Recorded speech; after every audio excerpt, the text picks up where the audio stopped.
Good evening. I invite you to join us to do the Pledge of Allegiance. I pledge allegiance to the flag of the United States of America and to the republic for which it stands, one nation, under God, indivisible, with liberty and justice for all. Roll call. Derek? Here. Pepcorn? Here. Preston? Here. Strand? Here. Mahoney? Here. Health. This is a week is the National Public Health Week, a time when the work of public health is celebrated. Fargo Cast Public Health would like to say thank you to the public health community at local, state, and national levels for their ongoing efforts in responding to the pandemic. Whether it is testing, contact tracing, or vaccinating, public health professionals continue to serve their communities, and we are proud to be part of that effort. I think we should give them a round of applause for all the hard work they've been doing.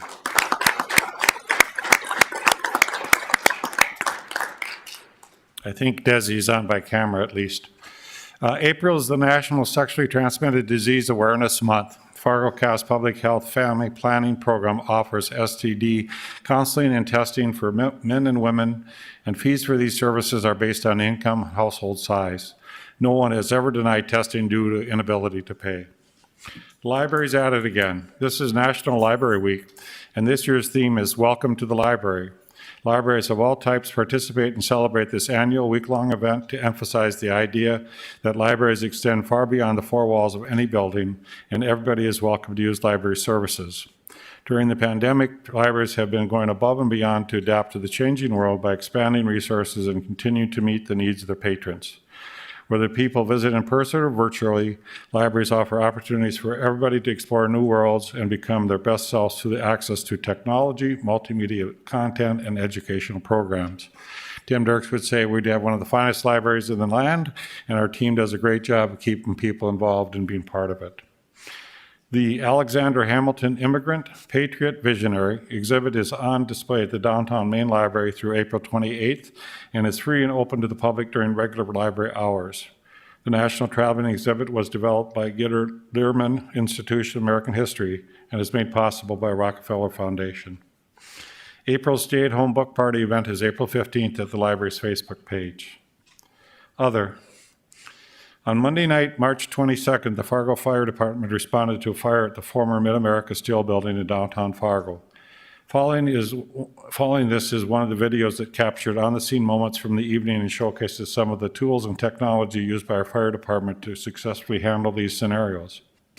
We are grateful to have such outstanding first responders keeping our community safe every day. According to Battalion Chief Jason Ness, even though this is a fire and seems like a tremendous effort by the Fargo Fire Department, there are so many organizations involved, all who work very well together and provide great services to the city.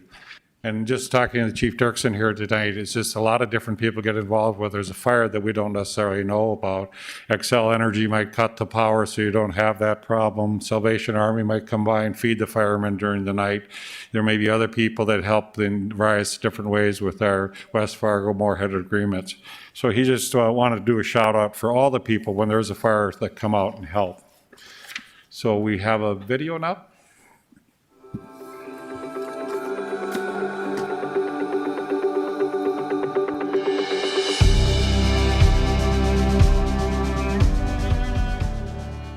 On Monday night, March 22nd, there was a fire reported at the facility that was known as Mid-America Steel. So initially it came in as fire smoke showing. When the first crews arrived on scene, they found a heavy amount of smoke showing and they could see flames coming out of the windows. So it was initially dispatched as a first alarm fire, which brought 4 engines, a truck, and a battalion chief.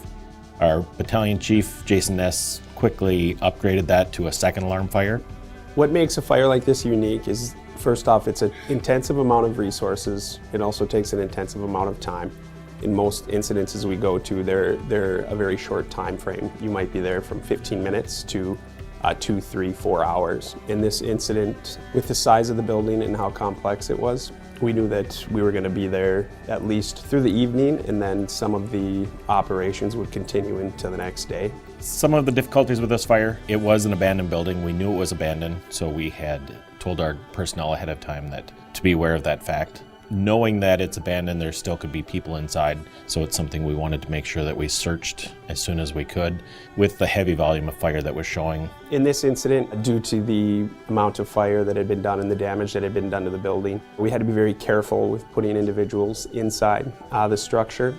And once you get that much fire, you need larger water streams to control it. So we had 2 aerial devices in place during this incident, and also multiple large hand lines that were used at different time frames throughout the incident.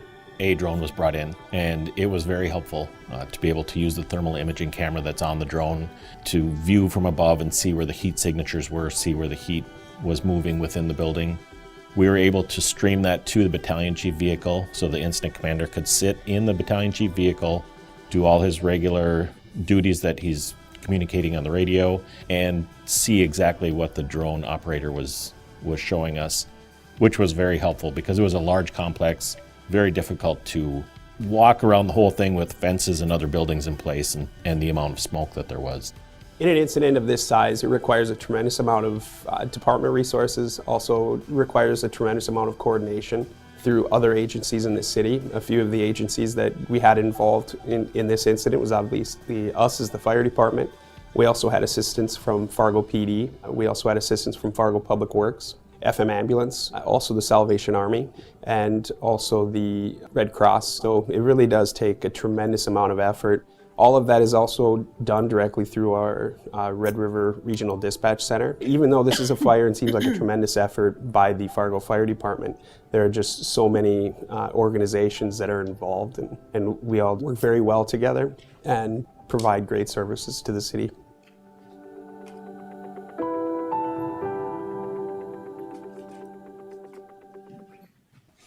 Very good, and you're going to give your annual report tonight as well, Chief Dirksen. Thank you very much. Is there a motion to approve the order of agenda? I so move. Is there a second? John, second. Preston? All those in favor say aye. Aye. Motion carried. Is there a motion to approve the minutes of the March 22nd, 2021 regular meeting? So moved. Strand, is there a second? Second. Preston, a second. All those in favor say aye. Aye. Opposed? Motion carried. Is there a motion to approve the consent agenda items 1 through 43? So moved. Is there a second? Second. Garrick and Pepcorn? Roll call vote, please. Garrick? Yes. Pepcorn? Aye. Preston? Aye. Strand? Yes. Mahoney? Aye. We're going to go to resident comments. I have 3 people signed up tonight. Alexander Simon is first.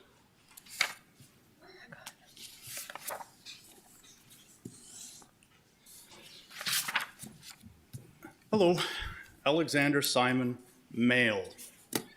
Am I the ugliest woman you've ever seen? Nope, because I'm not a woman. I can never become a woman. If I walked into a surgeon's office and told the doctor I don't believe I'm a two-armed person, it keeps me up at night. I can't sleep. I can't function as a human being. Please, I'm begging you, remove my left arm or I will. That doctor should refer me to counseling and possibly commit me because I want to mutilate myself. No doctor should ever perform that amputation. How is this different than removing my penis and testicles, or the female labia minora or clitoris? This is also mutilation and mental illness, and not a joking matter. We should be able to trust our doctors to do no harm when receiving treatment, yet we can't. 2020 has proven doctors and experts can't be blindly trusted. Some of us knew that. The rest need to comprehend it before it's too late. Just to be completely clear, this is a penis, this is a vagina, this is what they do.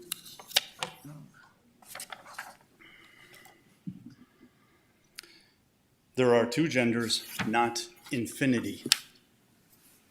Arguing anything else is simply insanity. You are arguing with reality itself. Why am I surprised? For those of you that want to call me a racist, that's fine. Don't blame me for being white. Blame my parents, I do. A racist is defined as a person who is prejudiced against or antagonistic toward people on the basis of the racial or ethnic group. I'm no racist. I've met more white trash than all the other colors combined. I don't care what anybody looks like. If you don't bleed red, I just have questions. I don't want to put you in jail. I pray that one day I will live in a nation where I will not be judged by the color of my skin, but by the content of my character. Quote, rarely do we find men who willingly engage in hard, solid thinking. There is an almost universal quest for easy answers and half-baked solutions. Nothing pains some people more than having to think. Reverend Dr. Martin Luther King Jr., you don't have the power to remove individual rights. Never do it again. Our next speaker is Wes Filame.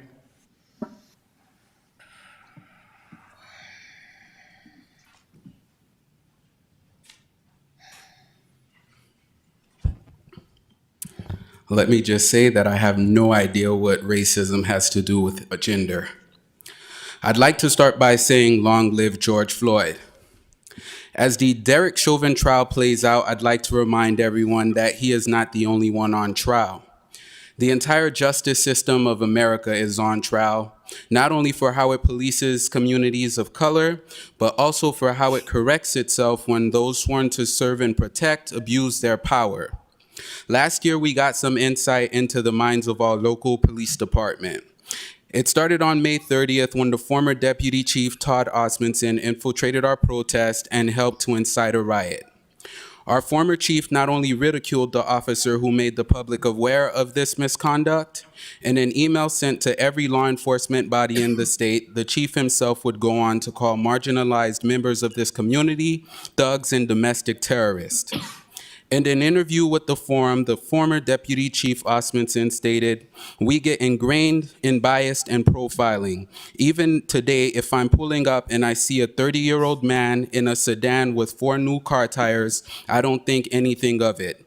I go 1 block further and I see a black man in a Cadillac with 4 tires, and I wonder, where did he steal those from?" He would go on to say, "It is a built-in bias, and I have not treated every Native American properly either." With his open admission of racist ideologies guiding his policing, it is an absolute travesty that his arrests were not reviewed to determine how much damage his actions may have caused our community, and the city is guilty just as well for condoning this behavior. Derek Chauvin had 18 complaints filed against him before taking George Floyd's life. Understand that our lack of action can lead to fatal consequences. Deputy Chief Osmondson can now apply for any job across the country without harm. Last year, I also discovered that a deputy with the Cass County Sheriff's Office who was fired for being racist and misogynistic to coworkers and inmates and dangerously undisciplined on and off the clock was hired by Fargo PD despite being denied employment with Grand Forks, Devil's Lake, and other police departments. What I am asking is that by May 3rd, the city compel our police department to release detailed data showing stops by demographics and any other race-related data they may have for the year of 2020.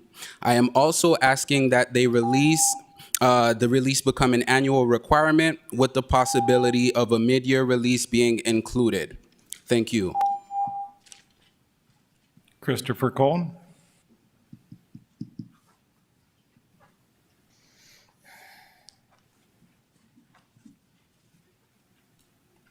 Hi, as a Fargo resident and in light of the impending court trial results of Minneapolis officer Derek Chauvin in the George Floyd homicide case, I think the city should tell us how it plans to respond to any protests here regarding those trial results. My concern is the errors that were made by the FPD at the May 30th, 2020 march and protest. I read the accounts of the downtown melee and watched a few hours of the videos of the protests and the subsequent police confrontation with the protesters, and this is what I learned. Many of the protesters were angry about the continuing police killing of people of color, as well as the 4 years of the Trump administration in which the social safety net for low-income people was repeatedly undermined. They viewed and view the police as the enforcers of that system of injustice. If the Fargo Police Department had simply understood those basic facts, it would have realized that it should have done nothing to provoke confrontation. Instead, the FPD showed up in riot gear, parked police vehicles near protesters, and subsequently shot tear gas at the crowd, thus sparking the ensuing vandalism. It was reckless to shoot tear gas during a pandemic, the tear gas causing coughing, which spreads the virus, and also irritating the lungs, making them more susceptible to the virus. Also, the gas spread throughout downtown and affected families who were there at the protest with their children and pets.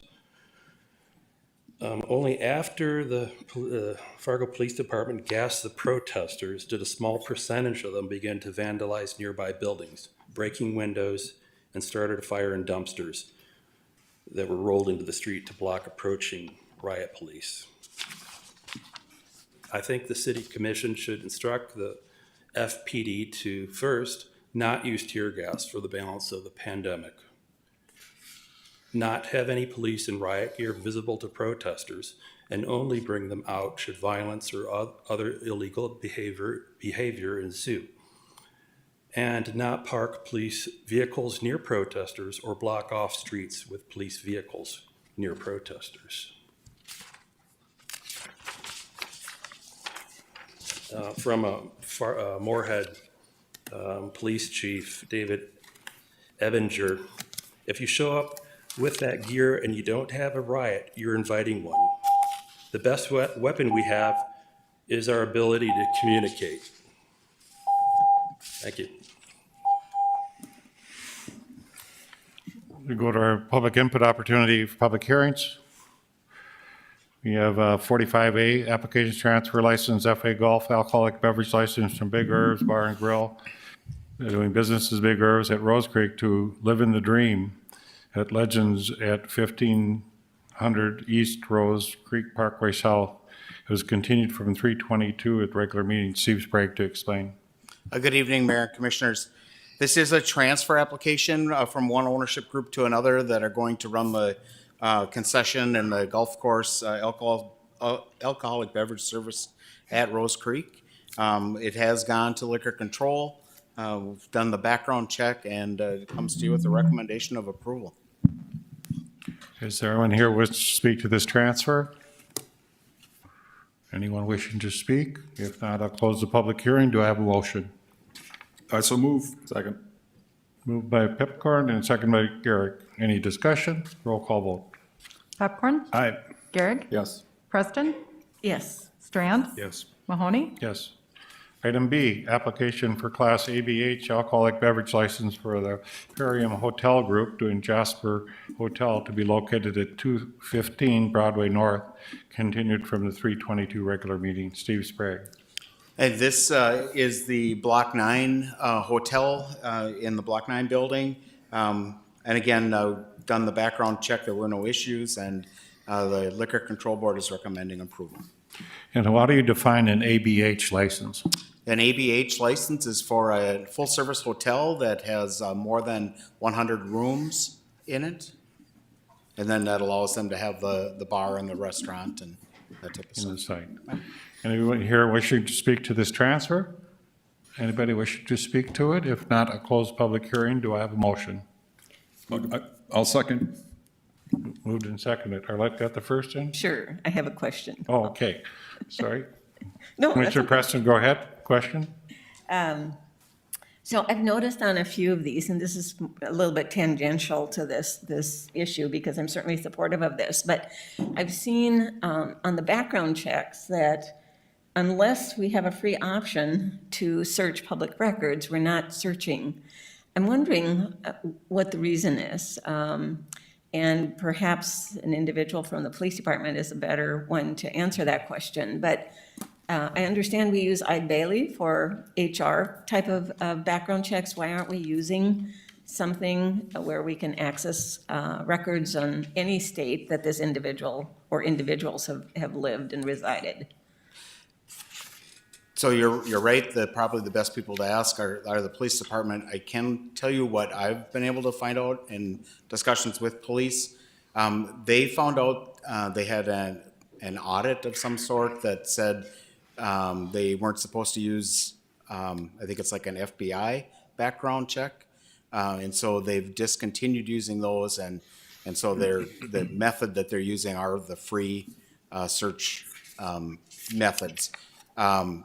And as far as Eid Bailey goes, we did reach out to them, and they said that their qualifications are limited to the employment background checks and not criminal history types.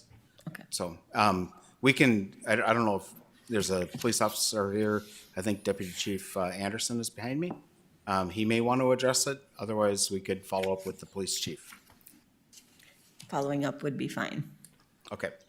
One other question. Is there a cap on ABHs? There is not. Okay.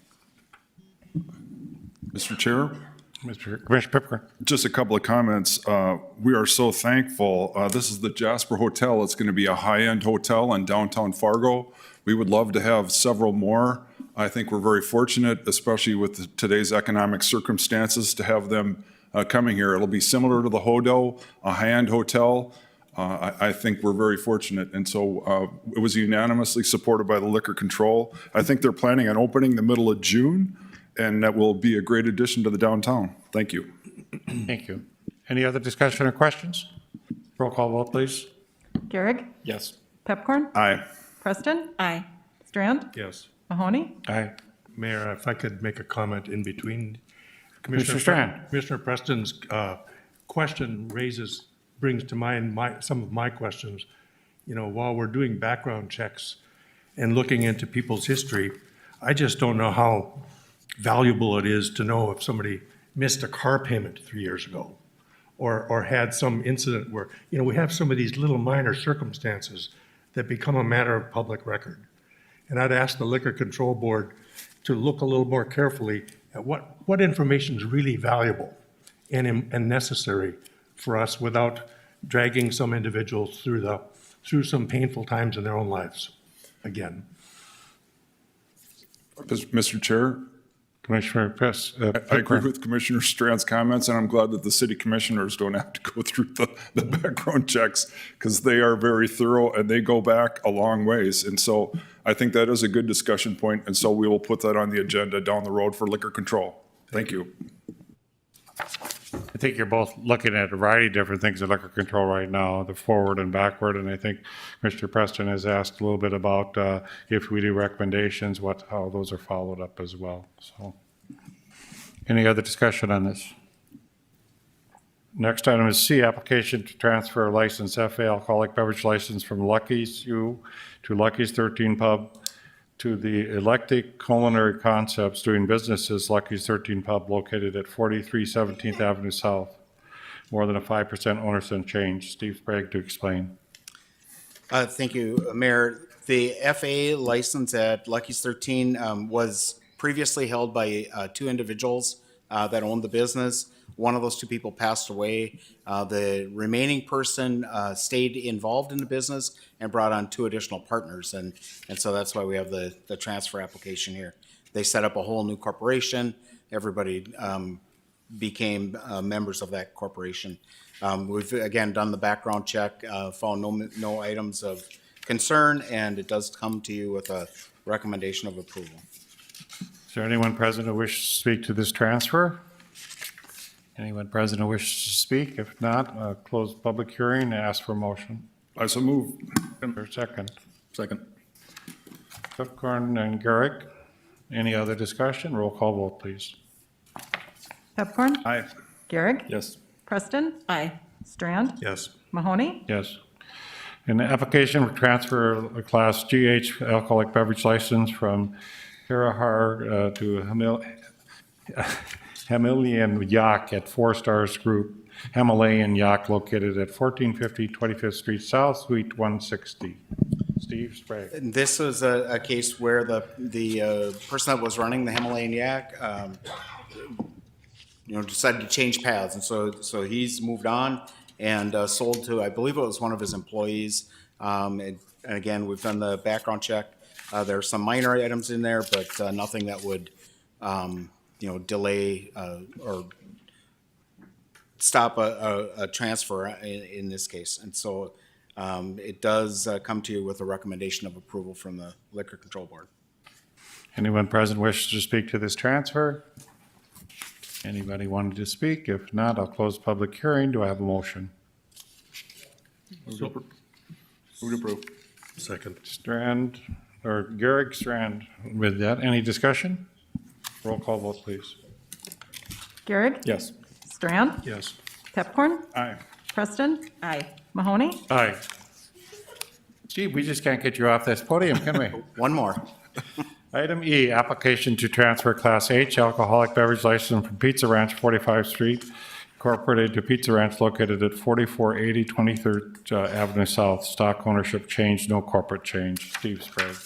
So this is a case where the new owners actually bought the existing corporation, so it was a stock change. And again, the new owners own, let me see, I think they own 4 other pizza ranches, and so they're just buying the whole business, and the old owners are retiring. And so we've done the background check, and again, it comes to you with a recommendation of approval from Liquor Control. So anyone present who wishes to transfer, or talk to this transfer? Anyone present? Faith?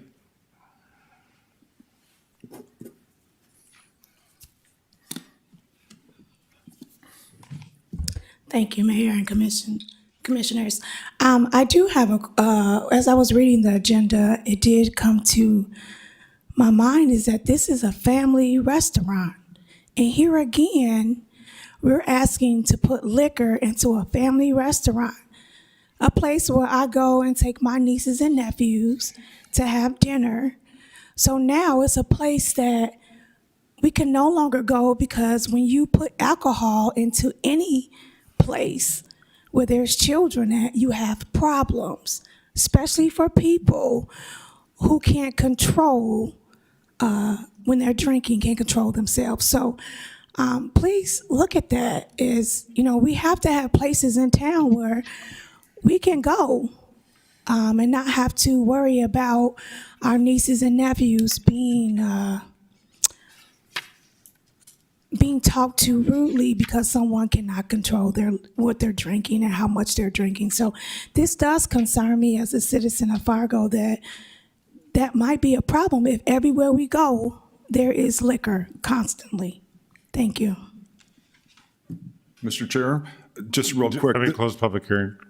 You're responding to that? I'm sorry. I Okay. apologize. I did not sign up. No, it's just public hearing is over now. Commissioner Pepcorn. Just a couple comments. So this is a transfer. This is existing already. And I will say, you're not required to go here. They serve alcohol. There's lots of places that serve pizza that don't serve alcohol, and that's what makes our country great. You can go someplace. I recommend Dwayne's in South University. That's my favorite. They don't serve alcohol there. Dwayne's in Moorhead does serve alcohol. So we have options. And once again, this isn't a new license. This is a transfer of ownership. So that's it. Thank you. Mr. Chairman? Yes, Commissioner Preston. Steve, will you remind me, Class H is what? Beer only. Beer and wine, or Beer only. beer only? And the food sales must exceed the alcohol sales. If you don't mind me editorializing just a bit, with the pandemic, we've seen a number of licensees, and we came to you, I believe it was in November, where we had people that weren't using their licenses, and they asked to put them on a temporary status so that if they decide they wanted to renewal and start using their license again, that they would. But some of the places that have given up their licenses include Lucy's North China Cuisine, Gorka, I believe it's called. I think it's an Indian restaurant, and Cajun Cafe are all, they're just not going to do alcohol anymore. So there might be some options for you. Can I have a motion? Move to approve. Garrick says he moves to approve. Do I have a second? Second. Pepcorn seconds. Any discussion? Roll call vote. Garrick? Yes. Pepcorn? Aye. Preston? Aye. Strand? Yes. Mahoney? Aye. Application filed by Packet Digital LLC for a property tax exemption for a project located at 3241 University Drive South, which the applicant will use to launch new project to design, build, assemble, and ship drone and space battery management systems. Jim Gilmore to explain. Thank you. As you note, this application is for a property at 3241 University. It would be for a 5-year property tax exemption. They're proposing to add 13 jobs over the next 5 years. All of the jobs are over $20 an hour, many over $28 or over $35 an hour. The value of the property tax exemption would be about $36,000 a year, each year for 5 years. The current property has a value of $717,000. What I'd like to do is have Ryan Osheim from the EDC talk about this particular business and explain how it's one that the type of business they've been trying to recruit and retain and help expand in Fargo. Ryan? Thanks, Jim. Thank you, Commissioners, Mayor Mahoney. Ryan Osheim with the Greater Fargo-Moorhead Economic Development Corporation. So I'll try not to take too much time talking about Packet Digital, but Terry Zimmerman, who's the head of the company, will come up and give you a background on the product and what they do in this market. But I just think it's important to note that this is an ecosystem building company. They're developing embedded systems, technology, software, battery power technology, battery management, command and control technology for drones. They're developing drone technology. So they really fill a lot of technological gaps in our ecosystem, which it's really kind of a fundamental building element in attracting other companies. I'm reaching out and talking to drone and UAS technology companies from around the country and around the world. And, recently spoke with one and, I had kind of my mindset to try to see if they might have any interest in relocating or expanding to our market. And lo and behold, they're telling me that they've got a meeting scheduled later that week with Terry and her company, for partnering on some of their battery and drone technology. So not only is the project that Terry is going to describe to you, I think, an important step forward in this company's growth. So they're kind of moving from a R&D, technology development, design, engineering to commercialization and production phase, and they're seeing a lot of interest for their products. So I think they've got a bright future ahead of them. There's going to be, I would imagine, a number of expansions in their future. And so the fact that they're looking to continue their growth here, I think, is a good signal for this economy and for this region. And so with that, maybe I'll turn it over to Terry to talk to you about the specifics. Thank you for your time and consideration today. Packet Digital is an engineering firm, and as Ryan mentioned, we're making a transition into manufacturing of some interesting power management solutions. Oops.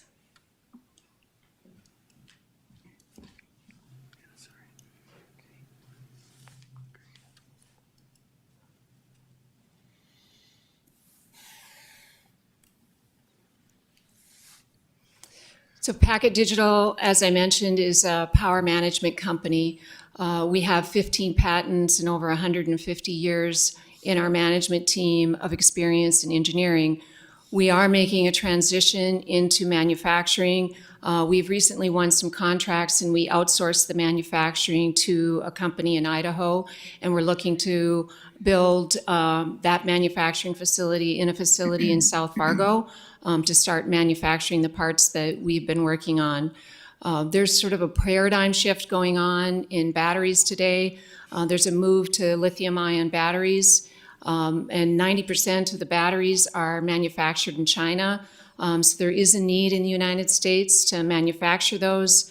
Matter of fact, Biden put out an executive order for manufacturing of batteries in the United States. It's something we're in the conversations with Senator Hoeven about as well.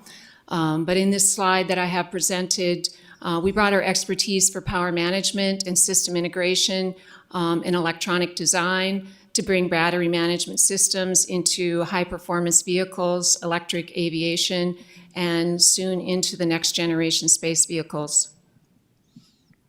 We work with many companies around the world, many military customers, including NASA, and many commercial customers. We've been recognized as a leader in the industry. Gartner Group, a leading market research firm, announced Packet Digital as one of the cool vendors in power management. We make smart batteries. That's a battery there in the center that we make, that we have been manufacturing in Idaho. We basically automatically collect information off that battery to make it safer, so you can collect data for longevity of the battery and safekeeping of that battery. We have built a software solution that automatically calculates information. If you have 10 drones, you probably have 4 to 8 times that in batteries. Today, people take a Sharpie and will mark on the battery every time they use it. So our system automatically calculates information off that battery. If you're going on an important mission, tells you what batteries to take with you. We also build charging systems that go with the batteries that have multiple layers of safety built in to it, and then it also works with the software. In these solutions that we build, the thought leadership comes from our technology team. Our CTO and many of our engineers were hired from NDSU.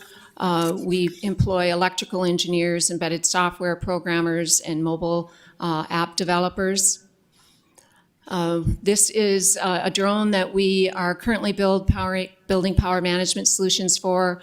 As you can see, the drone stands about as tall as a human, carries about a 70-pound payload. It's a vertical takeoff and landing, which presents many power management issues. So we're building a battery pack for this drone, as well as the charging solutions. This is a drone from a DoD contractor. We recently won a contract for the manufacturing of the battery as well as the charging solution. And just last week, we won a second contract with this same vendor to build a battery pack for a long endurance drone. We are building battery management systems for electric vehicles. We recently built a battery management system for an electric race car. We've been working with Senator Hoeven to take our successful work we've done in unmanned aircraft in power distribution to the next generation space vehicles. In space, they've been relying on old technology, and we're going to bring some of this new technology into the next generation space vehicles. We have filed a patent on our technology. We use algorithms, and we extend the shelf life of the battery. We're excited to be looking at South Fargo for our potential expansion as we move into manufacturing. This is an exciting market, not only in unmanned aircraft, but also in power and electric vehicles. We are looking to hire a number of new team members, electrical engineers, expertise in battery management, as well as software developers. Thank you. I look forward to any questions. Any questions? Mr. Garrick? Terry, it's an exciting business, and all your partners are right here in Fargo, so I think it's a great fit for your company. I have one question. If you don't get the incentive, are you going to move or expand here in Fargo? Well, we are looking at multiple locations, and we have been talking to a number of different organizations. We are in discussions. There's battery development that goes on in many areas. The premier locations are Boston, Silicon Valley in Southern California. There's about 10 to 12 companies that are doing innovative work in cell production. We are talking about joint ventures with some of those companies. So we have looked at other locations. I'm from North Dakota. My family's in North Dakota. I want to stay here, and so we definitely are passionate about creating these jobs here. So we are looking at options and where our future growth is, and this incentive would certainly help our business as we look at taking a step into manufacturing. So I appreciate your consideration today. Sure, and we're excited to have you here, and I wouldn't let a 5-year tax incentive move you out of the best spot for you. Thank you. Any other discussion? Anybody else want to speak to this, Tiff?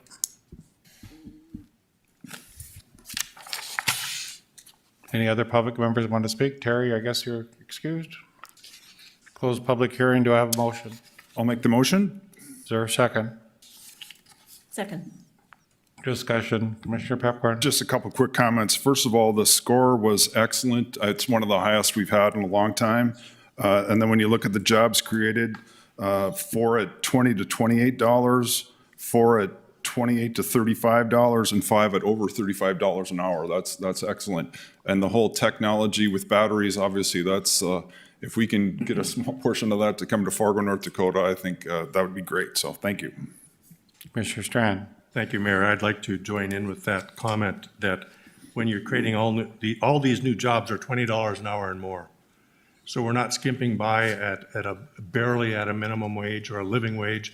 We're not having 50-some% of them come into us at under $15 an hour. I think this is the new standard we aim for, even though it's not written in here. These are living wages and good quality jobs that we want to bring to town, and I support it entirely. Any other discussion? No? Roll call vote? Pepcorn? Aye. Preston? Aye. Garrick? No. Strand? Yes. Mahoney? Yes. Thank you. We're excited to see you expand at a good place, and someday we can have some of our batteries on Mars, right? Mr. Chair, can I have one quick comment? They had a race car, and so I wanted to make sure that Mayor Mahoney did not have that available for any of us to ride with him in. So that was part of the deal. I think I could make it to Bismarck in less than 2 hours. I'm really excited. So, next item, G, application by Tecton Products for payment in lieu of tax exemption for property located at 4401 15th Avenue North, where the applicants use the operation to design and manufacture custom fiberglass fluorescent parts. What are those parts? Oh, that's the. Okay. This is an application from Tecton. They're currently located in Northwest Fargo in the industrial park.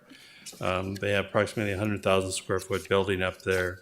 They're proposing to add another 100,000 square feet to the size of the building, be about a $16 million investment. Over the next 5 years, they would create approximately 80 jobs, all of those over $15 an hour.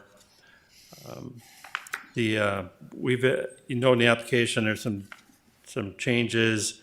In visiting with the city assessor, while they'll spend $16 million on the building, probably a more accurate value of what the property is likely to be assessed at is $11 million. So that change is reflected in the application. The Tax Exempt Review Committee has reviewed this and recommends approval. This afternoon, the Cass County Commission reviewed the application and voted to participate in the property tax exemption. The school district we have not heard from, and so we presume that they're also in the 30 days, I believe, are up now. Maybe I'll have Ryan introduce the company again, but this is a 10-year exemption. The first 5 years would be at 100% exempt. And then, as we often do in projects that have large numbers of jobs and large capital investments, we schedule it so we get an average of 50% of the property taxes in years 6 through 10, with it being starting out at $33,000 and gradually increasing to $161,000 and up to the full amount. In year 11, they would pay the full amount. Ryan? Yes, Commissioners, Mayor Mahoney, thanks for having me up again.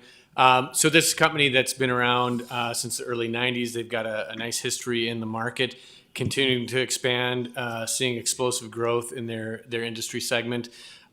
They're another kind of ecosystem builder. They're part of this window manufacturing cluster that we have in our region. And so that's got some gravity to it as well. They're in the exploratory discovery phase in terms of decision-making for where they want to do their expansion. As you'll hear from Tom, they've got operation in Virginia, and with their connectivity to Marvin, there's another number of other markets that they're connected to. And so again, just another really solid project. I think Jim mentioned 16 million for the building. That doesn't include millions of dollars in investment in equipment and increasing their headcount significantly over the next few years. They've had I think previous pilots in the past.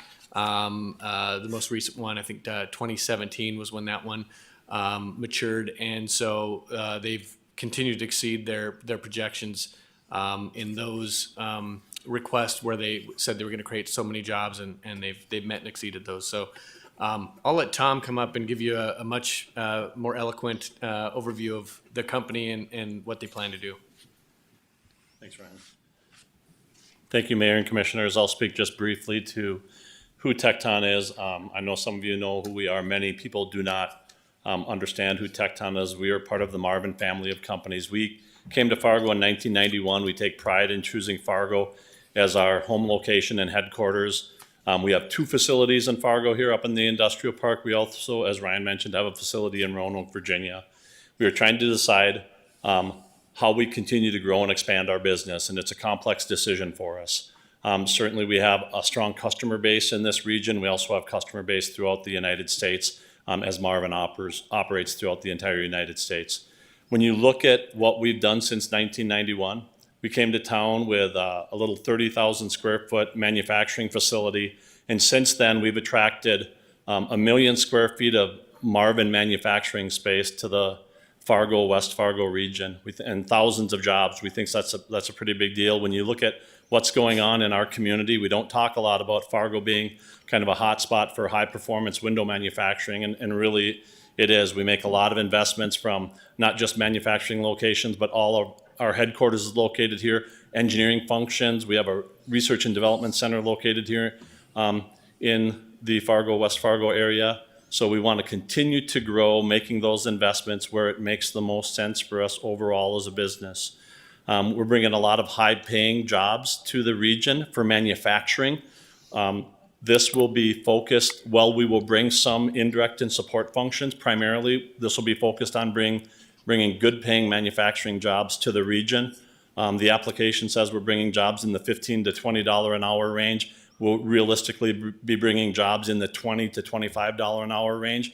We're seeing a lot of, as everybody is, pressure in the market, and that's one of the things that we're trying to balance right now in our overall decision-making process, because the decision-making process for us is complicated. A lot of variables come into play. We pay less for labor in Roanoke.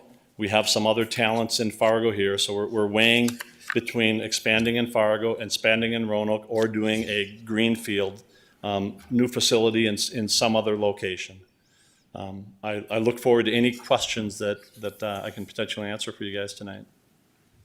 Any questions of the commissioners? Thank you, Tom. Jim, anything else on this?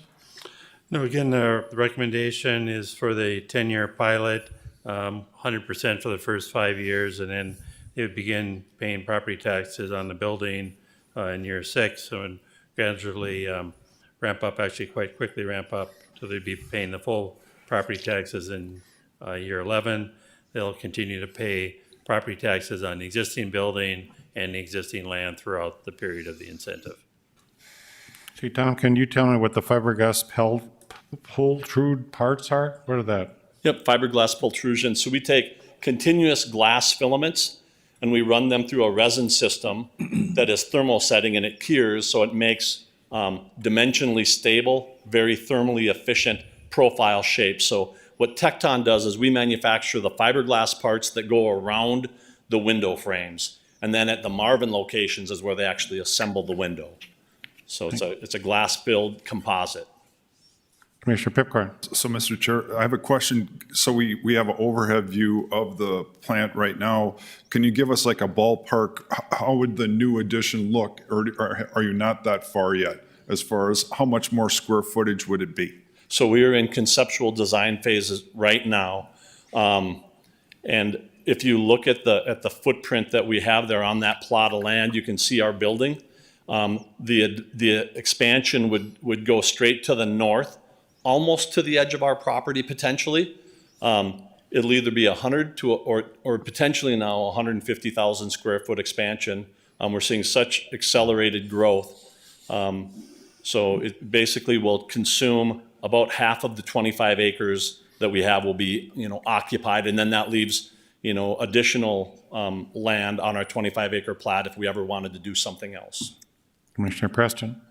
So you mentioned that these manufacturing jobs are actually good paying manufacturing jobs. Can you give me a sense of what the average wage is for this market in regards to what you're projecting here? I mean, are you above the average wage?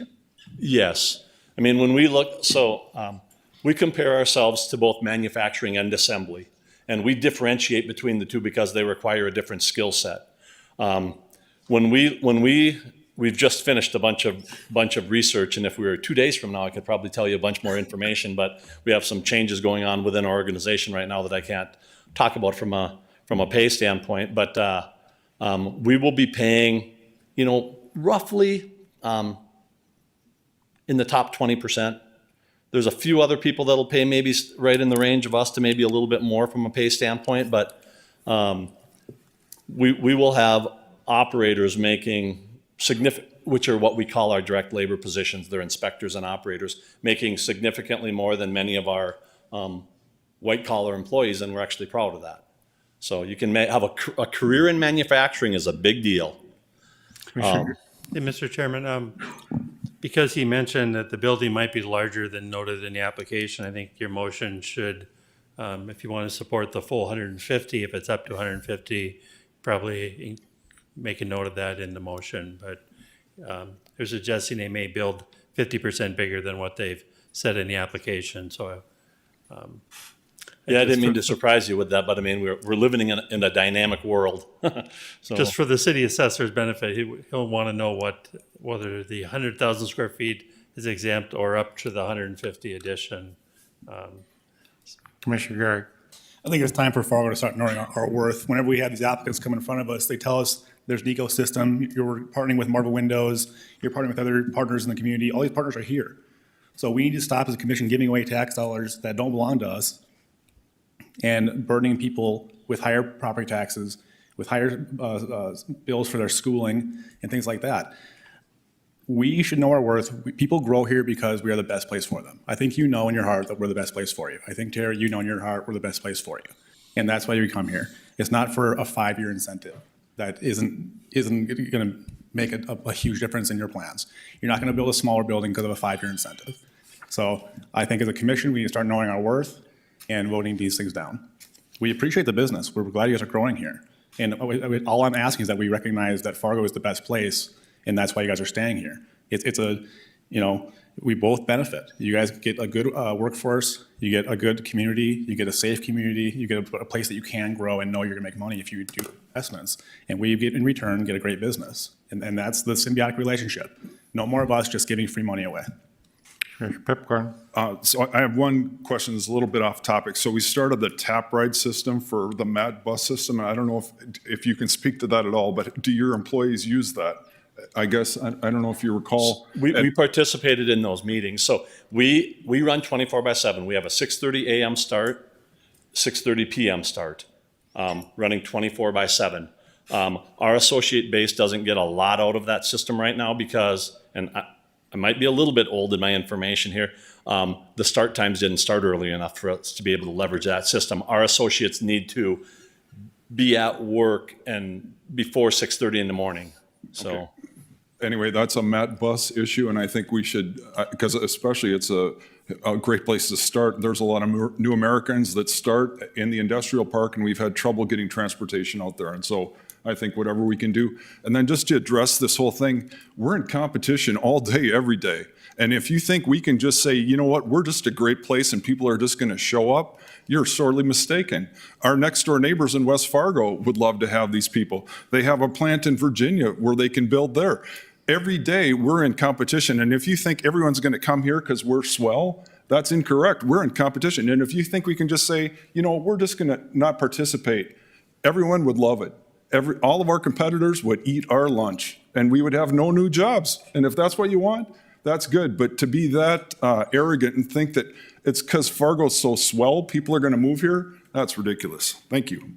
Commissioner Preston. Jim, I have a question for you in regards to the tax exemption that has been completed back in 17 or something. Do you have a report from the results and how many jobs were created and all of that? And if you could send that to us, that would be helpful. I think anytime we have a repeat exemption request, it would be really helpful to have that audit report along with the exemption request. I'm talking about the old one. That's the added employees on the bottom. Right, Jim? That, you got it on your table. Let's see. This is the current one, right? So that's what they're gonna add at the bottom. I'm just checking to see if that was noted on the application. Yeah, they had received on page 4 of the application, question 24, you've indicated that they had actually received a 20-year exemption beginning in 1998, first 5 years at 100%, 6 years at 75% exempt, and, or give me 6 through 10 at 75% exempt, 11 through 15 at, that stops there. I believe that might have ran up to 20 years. We'll certainly get that information to you. And I'm asking the jobs, the payroll increase that happened over those 10 to 20 years. We'll follow that too. I'll dig out those old records. Commissioner Strand and then Commissioner Garrick. Just a question, I have comments and questions later, but we're still in a public hearing, correct? Correct. It's now to have dialogue with Tom if you want, and then we'll go to Colby and I. Did you want to wait till that time? Wait. Okay, Commissioner Garrick? In rebuttal, we know what we can do as a government to emphasize growth. We have a low, sustainable, predictable tax rate. Right now, we have an unstable, high tax rate, high specials, high property taxes. And they keep going up and up because we give some people tax breaks, and then some people don't get tax breaks. So if you own a home or a small apartment, your taxes just went up because some people aren't paying taxes. We have more people paying less taxes, or less people paying more taxes, depending on which side of the coin you're on. So that's what we can do. If we keep doing this and we keep giving incentives, and I don't blame you guys. You guys are doing you're playing the game that we set up. I don't blame the people asking for the incentive. I blame the government, us, for giving it away, because we're raising taxes on other people to do this. The school board will lose money because of this. The park board, the airport, we will. The county, they'll all lose money because of this. And the amount of services aren't going down, they're going up. So we're more expensive, and we're taking in less, and therefore the people who are paying taxes will have to pay. That's why I'm saying this is a bad system that we're setting up. And now that the EDC is coaching people to say, well, we're looking at multiple locations, that's supposed to be some sort of pass to say, yeah, well, if they're looking at multiple locations, boy, we should sure give them more money. It's a game. It's not true. We're the best place. You've made massive investments here. You're going to keep making them here because we're the best place for you. If we were bad, you wouldn't want to grow here. And that's for all businesses. If we were bad, you wouldn't want to grow here. We'll do very much better if we have a low, sustainable, predictable rate and not give away incentives that may or may not pass. We'll close the public hearing. Tom, I think we're done with you. And go to a motion, please. I'll make the motion, but I also want to include what Jim recommended with the building being perhaps higher than the estimated in the application. Does that sound right, Jim? I think if your motion would note that the building will be between 100 and 150,000 square feet at this site. That way the city assessor would, it'd be clear in the minutes what exactly was exempted. Diana, did you get that down? I'll make that motion. Is there a second? I'll second it, but then I have a question. So the redlining that happened, what's that related to? Is that related to a smaller footprint or what? No, when I looked at, they're going to spend $16 million on the building, and realistically, the property's not going to be valued that high by the assessor because they're going to look at it like other buildings in town. So to provide you with a more accurate estimate of how the assessor will decide what it's worth and the value of that property tax exemption, we put in 11 million. Mike thought between 10 to 12 million is likely what he would value it at when it's completed based on the type of construction. I guess I'm uncomfortable with leaving this open if it's bigger or not. That's the only part of this that I feel uncomfortable with. If they build a bigger building, it might be, typically it's going to be even more jobs. And so I think. Yes, but the application doesn't indicate that. Right. I presume that's why they would build a bigger building, but maybe Tom would want to address that. So, Mr. Chair, can I ask, can we, if we made the numbers, not, the number has to be, reach the commitment that they made? Does that make sense? Or how can we state it so that it's correct? Because I think it's difficult for them. They don't know for sure. They're still in the design phase. I think we should, anyway. I'm trying to avoid having to come back and redo the application if. I think their company is responding to growth in the housing market right now, so what they've decided is they probably has to expand more rather than less, because they start to build, they might as well get bigger. But the company has to see the outline and then make the full commitment. I think the question is, was the commission committed to giving a tax break to get them to expand? Because ultimately, it'll be worth more taxes to us if they go with 150 square feet. Commissioner Garrick. If we approve the 150 and they only do 100, is there a penalty for that? Is there a problem? No, I'm suggesting there wouldn't be. So why not just move to for 150, Dave or whoever? And I mean, then you're covered either way. I'm willing to change my motion. I want to make sure though that it's accurate, because if we're just approving vague numbers, that's not good business either. And so I think we need to be a little more precise. I know the business is, it's challenging that they're working on the project, but I mean, for us to approve something, you should have fairly accurate numbers. I think that's important. So tell me how to word it, Jim, where we can approve this and still be able to solve the problem for the company. I think the other issue, Commissioner Pipcorn, is Commissioner Preston's a little uncomfortable not knowing the full numbers for the 150 square feet, right? You'd be comfortable with 100,000 and maybe they come back for the additional 50 when we see the rest of the numbers? Is that more what you're thinking? An amended application, I can't imagine it would have to be a whole new one, just an amended one. Yeah, what would change would be really their payment in lieu of taxes in years 6 through 10, because that's going to be based on what we estimate the building is going to be worth. Also, the jobs projected and the payroll projected would be different, I would assume. As you look at the application, it appears that they're going to build this 100,000 square foot building. They're going to add one assembly line, add 15, 20 jobs, and then do it, as the business picks up. That's been, apparently their practice is, they fit as much into the building as they can in the long term, but in the short term, they're not going to fill the whole building right away. It'll be gradually ramped up, maybe very rapidly.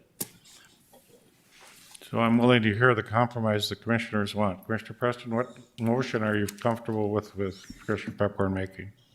Let me amend the motion to be just the current application as it's submitted. Okay. Any other discussion? That needs a second. Commissioner Strand. Oh, sorry, she has a motion, Mayor, I'm sorry. Needs a second. I'm amending. Oh, okay. I'll second the amendment, and then can I ask a question? So then how do we resolve this issue? Then do they have to come back? Yeah, they would have to reapply for the additional 50,000 square feet if they decide to build that. Okay. Any discussion on the amendment? Roll call vote, please. Preston? Aye. Pepcorn? Aye. Garrick? No. Strand? Yes. Mahoney? Aye. Now, discussion. Commissioner Strand. Thank you, Mayor. And, these are really interesting times when we're talking about a growing community. We could have other problems like no growth. So we're fortunate, and I qualify my comments and questions with that notation. But folks here at City Hall know that it's not going to be a surprise when I will raise the issue of workplace safety, and especially in our reaches. In my mind, safety of the workers and safe working environments are very, very critical. It's also not a surprise that to some that I'm asking for this criteria to be included going forward in our evaluation of businesses asking for tax breaks and incentives. I think that just like when we award bids and contracts. I think workplace safety is critical in our weighing of these issues. So I'll ask quite simply, about a decade ago, Tecton was fined over $80,000 for a workplace safety death in your Roanoke, Virginia location. And I can't not ask that. I'd like an update, if you could, on how you value workplace safety, how you rectified that issue, which was addressed by your Fargo office, and how we can know going forward that that type of thing will not likely happen again. Yeah, so the incident that you referenced occurred in late 2008. I'm not privy to all of the details of the incident from how it was handled from an OSHA standpoint, but I am familiar with all the technicalities of what happened with that, horrible accident. We've changed a lot as an organization. I always say you shouldn't judge people by their worst actions and judge yourself by your best. We should always look at the total body of work that an organization has. We are a VPP star company. The OSHA VPP program is a voluntary program. The star level is the highest level that you can achieve within that program. We take our worker safety very seriously. A workplace incident can destroy a company. We care about our associates. I think you can have confidence that the way we operate as a business right now treats our associates very well. I'll just give a reference point. We do a quantum survey. Quantum is one of the large surveying organizations that, if you ever read Incorporated magazine and they say, who are the 10 best employers, that's typically the quantum data that they're using.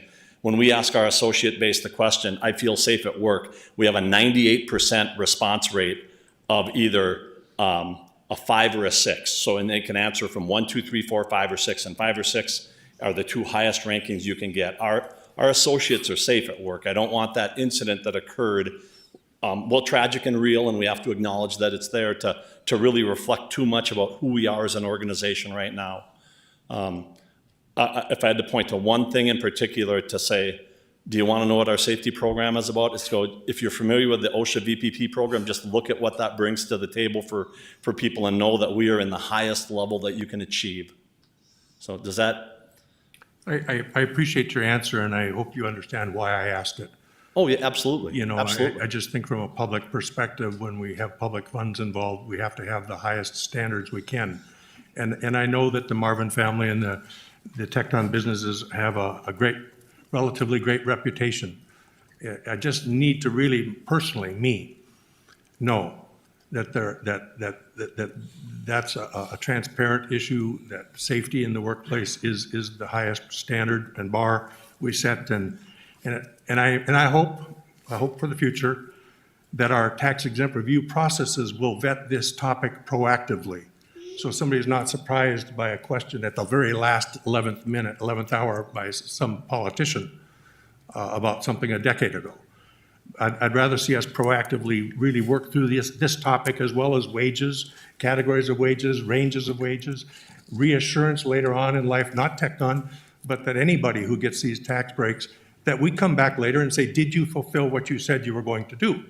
Yep. Did you create this many new jobs? Did they meet these thresholds of wages you said they would? And so on. So this is me right now just modifying our approach to these, how we think about approaching these targeted incentives and so on. But I'm very seriously always trying to make that just the highest standard we can adhere to.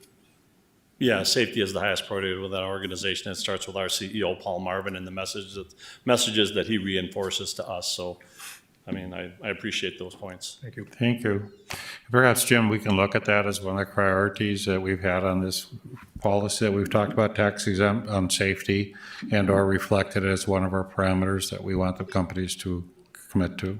I think that's a question that could be added to the application, and just like Renaissance Zone, we ask for a letter of good standing, and on these we ask if you're current on your property taxes. I think those kind of background questions could be appropriate. Any other discussion? I'll vote on the main motion, which is to accept what's in the packet to 100,000 square feet. Any other discussion? Roll call vote. Pepcorn? Aye. Preston? Aye. Garrick? No. Strand? Yes. Mahoney? Yes. Take a 5-minute break and come back at 6:15. Thank you. We'll call the meeting back to order. Gilmore, you're not done yet. So item H, renewal plan for tax increment finance district 2021-01, redevelopment of sites between 4th Street, Red River, and 7th Avenue South to 5th Avenue North. Jim Gilmore has previously presented something on this, and now this will be his final presentation on this topic. Yeah. Whether it's final will be up to you, I guess. Oh, okay, yes. The prior city commission action on this was last October. We had brought forward this concept to create a tax increment financing district to encourage redevelopment along the river in downtown Fargo.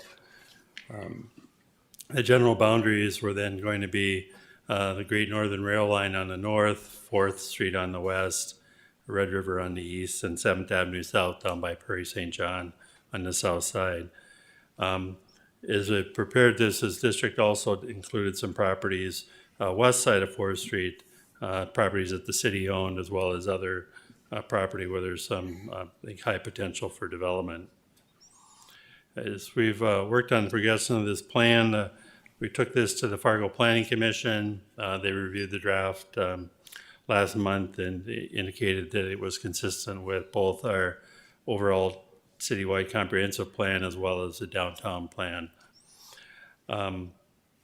So what this renewal plan includes is a description of activities that would implement the plan and stress that this does create a tax increment financing district to pay for a portion of these activities.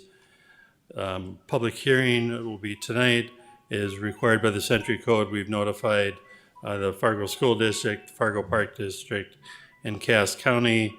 They've been notified of the renewal plan and invited to participate if they're interested. I did speak to the Cass County Commission earlier today. They didn't really take any action. It wasn't an action item, but I don't think they're sending any representative here tonight. As far as how we base this plan on the downtown plan, as you look at this area of the downtown, there's long-term plan is for a lot of the, of course, public and institutional uses to continue to exist, but also mixed use, housing, commercial. You know, what you don't see here on the plan, you don't see industrial, you don't see vacant surface parking lots. And so as this plan really is supportive of probably clearing out some of these one-story industrial type buildings and getting development on the existing surface parking lots along the river. And I think our new flood wall, as well as the diversion project, is going to certainly encourage, well, in addition to this plan, encourage development along the river. Some of the existing tools that we have to encourage the development downtown include the Renaissance Zone, this opportunity zone. The Renaissance Zone, you're familiar with that, provides some 5-year property tax exemptions. The Opportunity Zone was a way to encourage people to invest in projects. They get various federal tax breaks. The project on Main Avenue where the frying pan is, that happens to be a project that I believe attracted some Opportunity Zone fund investors. This is the proposed riverfront TIF renewal area, again following those general boundaries and picking up a little bit of the property west of 4th Street that has development or redevelopment potential. Some potential for riverfront development or things that we would look at using the tax increment financing for. One is Mid-America Steel demolition. This is site we've been having the EPA look at. There's some cleanup that's needed. You'll see that big white building there. The city's actually agreed to sell that for salvage. That would be moved to some other location and reused. The rest of the buildings are, pretty low quality. Probably don't have much potential for reuse. And so if the site can be cleaned up, that's going to attract investors, we think, more than if we try to sell it as is. Other things we need to work on this particular site is engineering is looking at how we would provide flood protection between the river and any development here. And that those plans aren't final, so those need to be worked on, as well as some environmental cleanup of asbestos, some possibly some petroleum, not a lot, but some on the site. Other riverfront TIF potential include the high rise. This building is now built in 1971, can be 50 years old. It's really probably the cost to redevelop it would exceed the value of the building. It'd probably be cheaper to build it new. And if we were building low-income housing for 247 households, we wouldn't probably put it in this location. There's different types of needs. Not that the location is bad, but just that concentration all in one area. The real challenge for the housing authority is going to be if you're going to remove it, how do you pay for that, because they're so full of asbestos, and then how you would redevelop the site. Those plans are still in the works, but we know there's just going to be a funding gap, and I don't even know if TIF money is going to be enough to fill it, but this is going to be probably a quite expensive redevelopment. There tends to be some money available, and not much for new housing, but trying to clear this site will be a really big challenge, and I don't think we want it to sit empty that long. There's 247 units in the building. I believe all but 85 to 95 people have been moved out. As the housing authority continues to relocate people, the tenants that have the easiest move have already left. The hardest to house will be probably the last 20 or so left. So we've talked about, you'll hear a presentation later on this idea of a pedestrian bridge. We've received a federal grant. TIF money could potentially be used for that local match. And so again, adding to the amenities downtown, I think also encourage a new development. The school district warehouse building, this is an older photo. Actually, a portion of the building's already been taken off. But again, having a clean site for development is going to make it more attractive to developers than a site with this warehouse. Again, if you look at that land use plan, you don't see where we're trying to keep and maintain warehousing along the river. So clearing this site out, I think this would have a high potential for housing in the short run, since it seems like developers are looking for housing sites in the downtown. This other potential need to, I don't know, whether redevelop or replace this Burrell and Colonial site. The housing authority owns those two buildings as well as the parking lot to the east. And so, again, I don't know what the exact activity will be, but it's important we include it in the plan. I'll probably touch on that at the end. Some of these activities could be different when you actually implement them, but this plan is to give an overall view of what is going to be eligible and what you may use. As you go forward with this plan and implementing it, you might add activities, you might delete activities. What's sort of cast in stone is the boundary and the start date and the end date. The Civic Center parking expansion, this ramp was designed for an additional level. Is hopefully office space starts to refill downtown after the pandemic. We see the potential for a need for additional parking to serve development in the downtown as well as along the river. With City Hall, there was a potential to connect to the Skyway system from the north side of the building. This will really depend on what we decide to do with the Civic Auditorium in the long run. There's really nothing to connect to on the north side right now, but down the road there might be.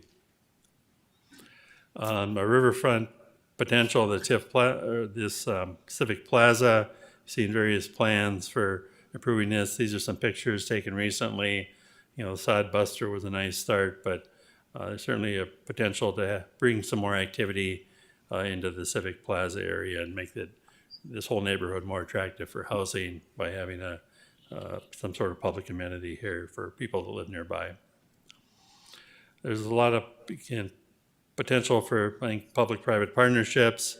We have older garage buildings, surface parking, whether we use the Renaissance Zone or any other type of pilot or TIF incentives.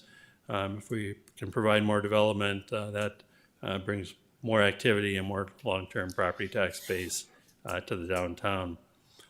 Yeah, this is just a list of all the potential projects. Again, if you adopt this plan, it doesn't mean you have to do all of these. You might add other activities that aren't on the list, or you may decide that some of these aren't appropriate. In the plan, I note that I think some of the ones we'd probably want to try to do the earliest would be to sell some of the city property, the old Park East property, Park East apartment property, and that school warehouse. That would stimulate development, as well as the public health building that sits vacant right now. And then again, the pedestrian bridge in a couple of years. These others may take longer to develop and actually implement. They could be, 3 to 5 years away. If you look at up and down the river, there's about 60 million in value in this TIF district right now. These are just some of my projections. I think they're not too aggressive and not too conservative, but there's certainly a potential, I think, to get another 150 million in development along the river. As that happens, that would bring more revenue and more activity in the downtown. However, I just want to caution you, even though there's a lot of things on that list that we could do, realistically, if we adopt this TIF plan, you really won't see significant income for several years, because it takes a while to build. It takes a while for maybe exemptions to expire. It takes a while for that first property tax bill to be due. And so I think the first couple projections here are realistic. Whether we ever get to 2 million, we'd have to be pretty successful to get that high. So with that, I have the recommended motion is to adopt the resolution to adopt this renewal plan for development of this area along the Red River, and stress that, yes, this does create a tax increment financing district. Is there anyone present who wishes to speak in regards to the plan?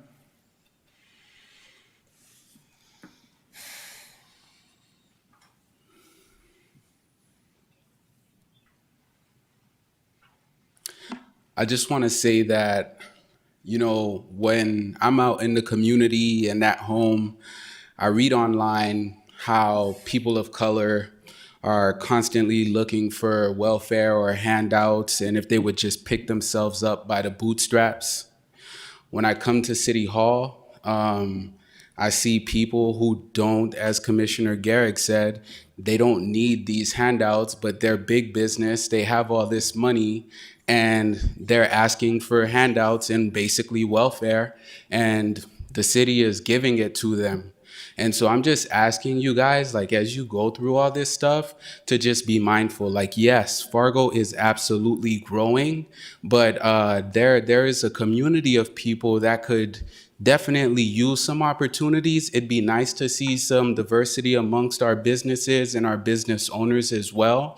I don't expect you to have the answers right now, but if you could please be mindful that as Fargo grows, to focus a little bit on equity and inclusion as well, it would really be much appreciated. Thank you. Is there anybody else wish to speak to this renewal plan? Not, I'll close public hearing. Do I have a motion? I'll make the motion. I have a couple questions.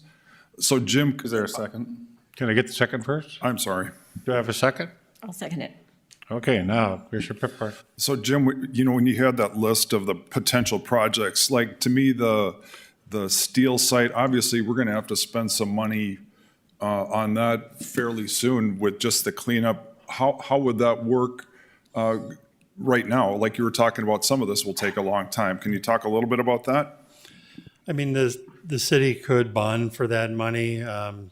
essentially sell TIF bonds like we did for the parking garages. If it's a smaller amount, there could be some internal borrowing where just like you do for special assessments, you sort of borrow internally until the project is completed, and then you sell bonds or sell some sort of debt for that. So yeah, you can start these projects right away after the plan is adopted, knowing that this revenue will come later. But again, my word of caution is don't get too far out ahead in spending money until we start to see some success from the development. Some things that we're going to have to do, or we won't see the revenue. Mr. Chairman, I have one more follow-up. So the Burrell Affordable Housing, I really like the architecture on the front of that is really unique. But my question is, so obviously that needs to be updated. Are we working with, is that a city-only project, or how is that going to go with, obviously there's lots of other entities in town that we can work with. Can you talk a little bit about that? The Burrell and Colonial buildings are owned by the Fargo Housing Authority, and so I've been working with them. And so any partnership we do would be with the Housing Authority. They may choose to bring in another nonprofit, housing, member, and whether that's a, can be rehabbed or whether it needs to be taken down. I think, the front face of looks really nice. Everything behind it doesn't. And so I'm not sure what the long-term, best solution of that is. I think one of the first steps is to bring in someone who can do some analysis of that building and decide what the options are. I apologize, just one more thing. Mr. President. With the former police station and then the building across the street, I don't know what you call that, but to me, we want to make sure that we put those out to RFPs. We do not just sell the building, so we know what's going to go there. I think that's very important because those are great locations, and we want to make sure that something is going there that's going to benefit the downtown. I think we've learned that from the past. So can you talk a little bit about that too? Yeah, I think we noted that in the plan that anything like this would be sort of a request for proposals or request for offers with conditions, just as we're in the process of selling 501 Main, that parking lot for development. The most money might not be the best development in the long term. And so we'll want to have any development agreement, tie the sale of the property to certain types of redevelopment. There's interest in Mid-America Steel from developers, but at the same time, they say to me, boy, there's a lot to do here. I hope you don't think you're going to get your $14 million back or whatever it is. So you're right. I think any redevelopment has to come with conditions, just as we do with any pilot incentive or any Renaissance Zone incentive. Thank you. Commissioner Gregg. Jim, if we approve this today, what's the duration? The maximum is 25 years at this current base value. After 25 years, you can extend it for 5 years, but you have to go back to whatever the value was in 15 years prior to that extension. So maybe 30 years, but this? The absolute maximum in the Century Code right now is 30 years. Okay, and inside of this zone, if we were to say demolish the Mid-America Steel property and someone built a big hotel or whatever there, could they still get a pilot on that property? They could. Right, so that's why I want the commissioners to understand that this is a terrible, terrible idea. This is wealth redistribution from the middle class and the poor up to wealthy developers, is what this is. We're gonna tax people money that should go to the schools, should go to the city for roads and bridges and things like that. Go to the park district to fix up your local park. We're gonna take that money and we're gonna clean off the Mid-America Steel building, and then some wealthy developers are gonna come in, buy that property, build something, and get a 25-year incentive. This is the worst idea. This is what Bismarck does in the downtown, and it's a bad idea. It doesn't work for the regular person. These incentives will go on forever because we'll keep on extending them. We're never gonna see the value. My son won't see the value of this in 50 years. He will not, because we keep extending them. We do this over and over again. The longest TIF was 40, or longest incentive in Fargo was 40 years. I'm 38, I'm 37. It's longer than I've been around. So this is nothing but cronyism. It's taking money from the middle class and the regular people and it's giving it to the wealthy people so that they can build their castles and then we pay the taxes. Mr. Strand, you had a question? I'm sorry. Thank you, Mayor. I guess Commissioner Gehrig's comment begs the question. And I've been wondering this, and again, I think that this obviously needs to be, especially the Mid-America Steel needs to be addressed, there's no doubt about it. And the peripheral extensions of it are interesting. But it begs the question of, let's focus in on the Mid-America Steel. Is it absolutely impossible that some private developer would come and buy it from us now? I don't know that's impossible. I don't know that you'll get more than $10 for it. Is it worth exploring? We may be surprised. We could do that. I mean, Jim, I mean, we've had developers could look at initially- that, and we've asked developers if they would develop it, John, and no developers stepped up. Even people that usually take old places rehab, but the building that burned, some people thought it'd be nice to put a bar in there. But most people, because the remedial issues that you have to do in that area, are very concerned about it. Now, we have to tear it down, so we may take a lot of that away. We may make it so it could be rebuilt and at that point do an RFP. But part of the TIF does it takes some of those things that we'd have to do to prepare the land that somebody might buy it. This TIF is really to help a public good. It helps us make it reasonable. But Commissioner Gehrig missed the meeting, which we talked about TIFs, which are less than 3% of the taxable base that we have. And we've had land values, or the value of taxable value, go from 9 million to 380 million. So they have worked and they have brought more taxes to the community. This is no different. If we're going to develop this downtown region, we have to do something to incentivize people to want to do it. and part of that incentive, I think, might be tearing it down. The other is, this site has no flood protection. We need to get flood protection to the site first. Might I continue? Mr. Strand. I love the idea of redeveloping this whole part of our city, which is the face of our upper Midwest. It's the primary city in all of in the upper region. But if we can conceivably minimize our liability and get a result out of it that would be equivalent, I'd be curious about that. And an example I have in my mind, for example, is the Northern School Supply Building, which was days away from being demolished. It's not comparable, but it's an insight. It was days away from being demolished, and our now Governor Doug Burgum then went to the railroad property owners and said, hey, you're going to spend $300,000 to $500,000 demolishing this. Why don't you pay me, I want to say $100,000 or $150,000, pay me, you'll save a few $100,000, and I'll take this property off your hands. And they sold it just like that. So that's all I'm wondering is there an opportunity, or have we done our due diligence to know factually that it's developable or not privately? We've really tried to do that as much as possible in many of the buildings, and we're not seeing a lot of people bite. The school building that we're talking that is north of us, we thought the Kilbourne Group would buy. They have not stepped up to do that. You have to develop the land a little bit so people have an interest in it, and that's really has to stimulate it. But also part of that TIF is going to go for public good. If we want to do a plaza, we want to do a bike path, we want to do things in the public space, that's what we have to think about. If we can take some of that money and do some public good, otherwise we have to find it out of the general fund. So it's one way in which you can improve the downtown for the community. There's about a dozen acres on that site, and there's about 4 acres that are going to be, dry and on the dry side of the dike and not north of the railroad tracks. And so, any planning for this needs to decide how we can use that space that's going to be floodable. Just what kind of things do we want to try to do with the park district? There's just so many unknowns right now. If I were to, I won't call Kevin Bartram up, but he would have 100 different questions that I don't have answers to about the site. And so until we know more, it's really hard to talk to developers seriously about what they want to do with the site. Mr. Strand. My preference would be we would do an RFP on that site and rule that option out. You're not gaining any value from your TIF. If you have a TIF this large, it'll have the tax values at this place, this is where it sits. As things go in, we get more and more value out of it. If you want to isolate that one spot, it doesn't really help the rest of the TIF.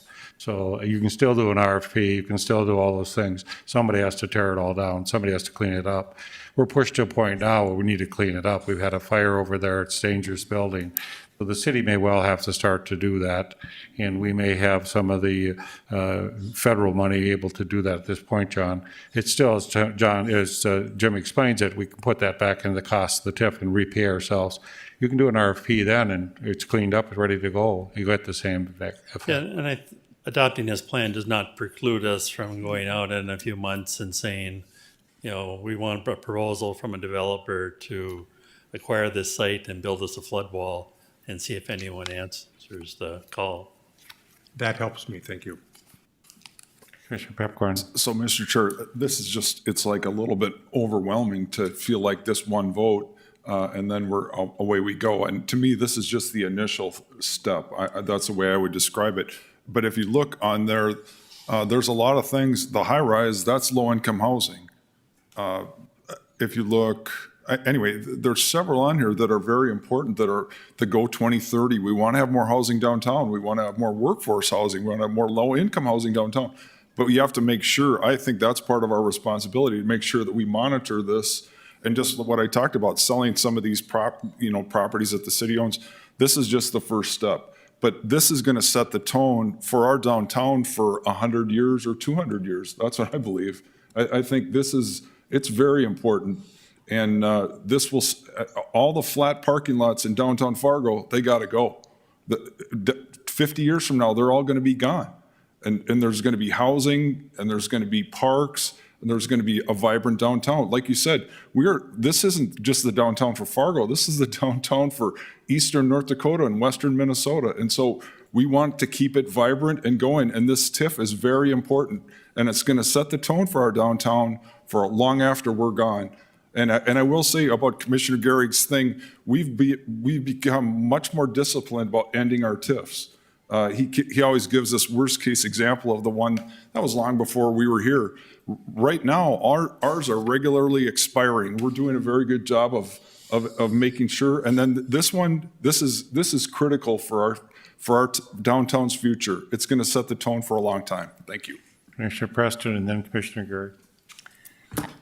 Basically, Commissioner Pepcorn said what I was going to say, which is each one of these projects will have a more detailed kind of process within each one as they come forward, so. Commissioner Gehrig. The parking ramp was just ended recently, and this commission, everyone but me, voted to extend it. So it's not some long ago thing that happened before we were here. It's not true. Jim, does the school board have the right to vote on this? Only on the development incentives. If you were to provide someone with a development incentive, some sort of refund or TIF note, then the school district and the county would have an option to opt out. If it's, demolition of a building, that's not a property tax incentive, so no, then they would not. So they don't have any right to say, hey, we don't want this from your old plans, it's bad for us. If you guys start doing these things, we won't, They can certainly come to the hearing, and sure, it's going to be up to you to decide. So I just want people to know that they don't even get a say in that we get to set this up and rob them blind. We're taking money right out of their pockets, and they don't even get a say. Any other discussion? Commissioner Strand. Thank you. I just have a naive question perhaps, but a lot of people here think of the Forks in Winnipeg, or we think of the riverfront in Sioux Falls as examples. Did Sioux Falls do something like this when they redeveloped their riverfront so successfully? Was that a process similar to this? Yeah. I'm not sure about their riverfront. I believe they might be using a tax increment financing district. They had a similar to us, they had a steel plant downtown, and that's in the process of being redeveloped. I'm not sure what incentives they're using, but there's public-private partnerships involved with that. Any other discussion? Roll call vote, please. Pepcorn? Aye. Preston? Aye. Gehrig? No. Strand? Yes. Mahoney? Aye. Desi Fleming, are you on board? We're going to talk about FargoCast Public Health Update. I am on. Good evening, Mayor and Commissioners. Today's COVID results have Cass County at 527 active cases, which is almost doubled again since the last meeting. The 14-day rolling average positivity rate is 8.02% in Cass County and 4.45% for North Dakota. Currently, there are 29 individuals hospitalized across the state, which has also increased from numbers in the mid-teens last week. Deaths in Cass County remain at 198. Cass has not had a death reported since March 25th. Through surveillance, variant strains have significantly increased over the past months across the state, with the UK variant strain being the predominant. Several other strains have also been identified and are circulating. Because we still have active disease in our area, please continue to practice public health prevention measures of masking, physical distancing, avoiding large crowds, good hand washing, and staying home when you're sick to help in decreasing our current new case numbers. COVID testing numbers for our area are steady, averaging about 28% of the state's total testing numbers. We continue to offer rapid Binax testing for the general public Monday through Friday at our static site location, along with PCR testing for long-term care and other priority groups.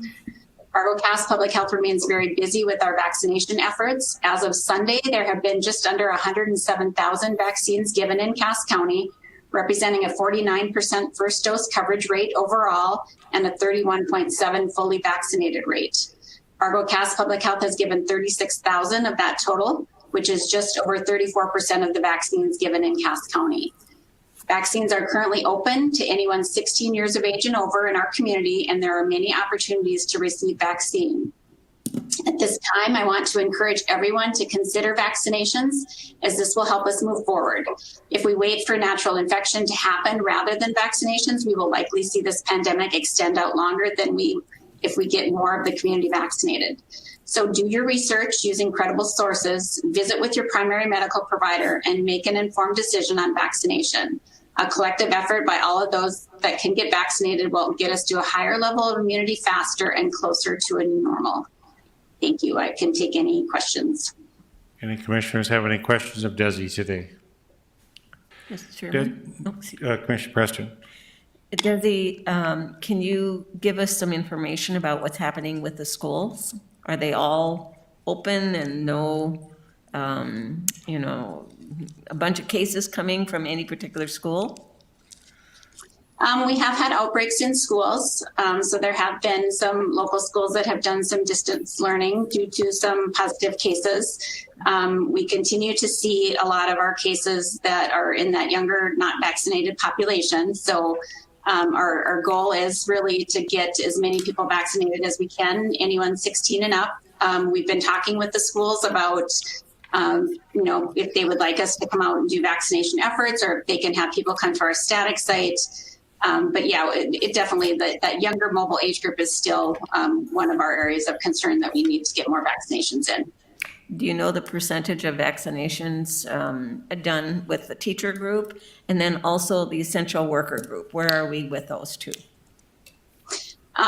So for the teacher group, I think both West Fargo and Fargo are around that 70%. Okay. Vaccination rate. For the essential worker groups, I don't have a category for that. I know the last state update that they sent that was for 18 to 64-year-olds, we were at a 44% vaccination rate. Okay. Here, just Commissioner Strand. one quick comment, and it's a little bit off topic, but I'll be real brief, Desi. I believe, as we noted the death of Dr. Leko, who was, to my knowledge, our public health officer. Please, on behalf of the city, extend our most sincere appreciation for her public service and our condolences to her family. Thank you for that. Yep, she was a great asset to us and will be greatly missed. Thank you, John, for pointing that out. Desi, I just wanted to tell you at the beginning of the meeting, we wanted to congratulate all the people that are working with you and our team that's working so hard on this, first when the COVID came and now when we're getting the vaccine out. So just want to be aware that the commissioners gave you a round of applause at the beginning of the meeting. Don't know if you always get that, but if you please give it back to your workers, that we thank everybody for how hard they're working. Thank you. Thank you. Yeah, I appreciate that. Any other questions of Desi? Okay. Jill Manette's going to explain the City of Fargo temporary employment policy. There was a question with a emergency declaration of pay issues, and we sat down as a team and came up with what we think can solve this particular problem by changing our employment policy. So Jill's going to explain. Yes, thank you, Mayor and Commissioners. I would like to discuss 3 temporary COVID-19 employment policies with you this evening. The first policy is the policy the Mayor mentioned, a new temporary employment policy that we're asking you to consider adopting. So the COVID-19 pandemic overtime policy is intended to supplement our regular overtime and comp time policy. As you know, the regular overtime policy allows for overtime under emergency circumstances, including in an emergency declaration.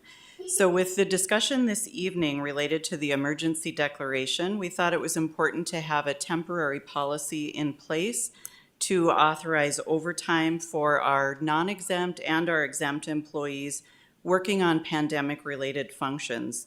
So this policy would extend overtime payment for non- and exempt employees actively working in continued response to the pandemic, and would cover periods of time when an emergency declaration may not be active, but pandemic response efforts are ongoing. The next 2 policies I want to touch on just briefly this evening are COVID-related leave policies. So we first adopted the Families First Coronavirus Act Response Act, or FFCRA policy, on April 1st of 20 to comply Ty, with the could federal. you, on the screen, push it up? She's talking about the next items. Thank you. It's down a little bit now. So again, the Families First policy was adopted April 1 of 20 to comply with the federal act.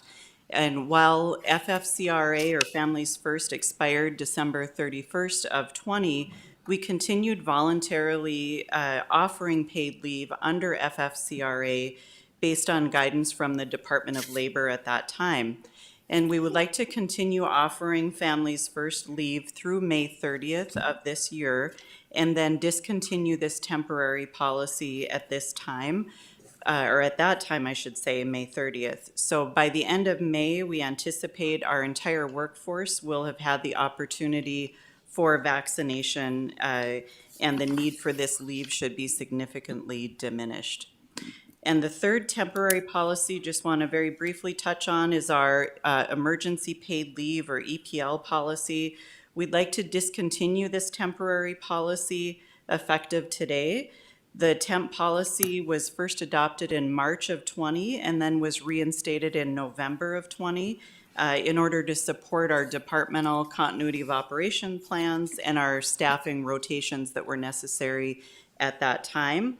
But we believe that emergency paid leave is not needed at this time, and so again, would like to discontinue that leave type effective today. So again, before you this evening are 3 temporary policies we'd like to adopt. The temporary policy titled COVID Pandemic Overtime, effective today.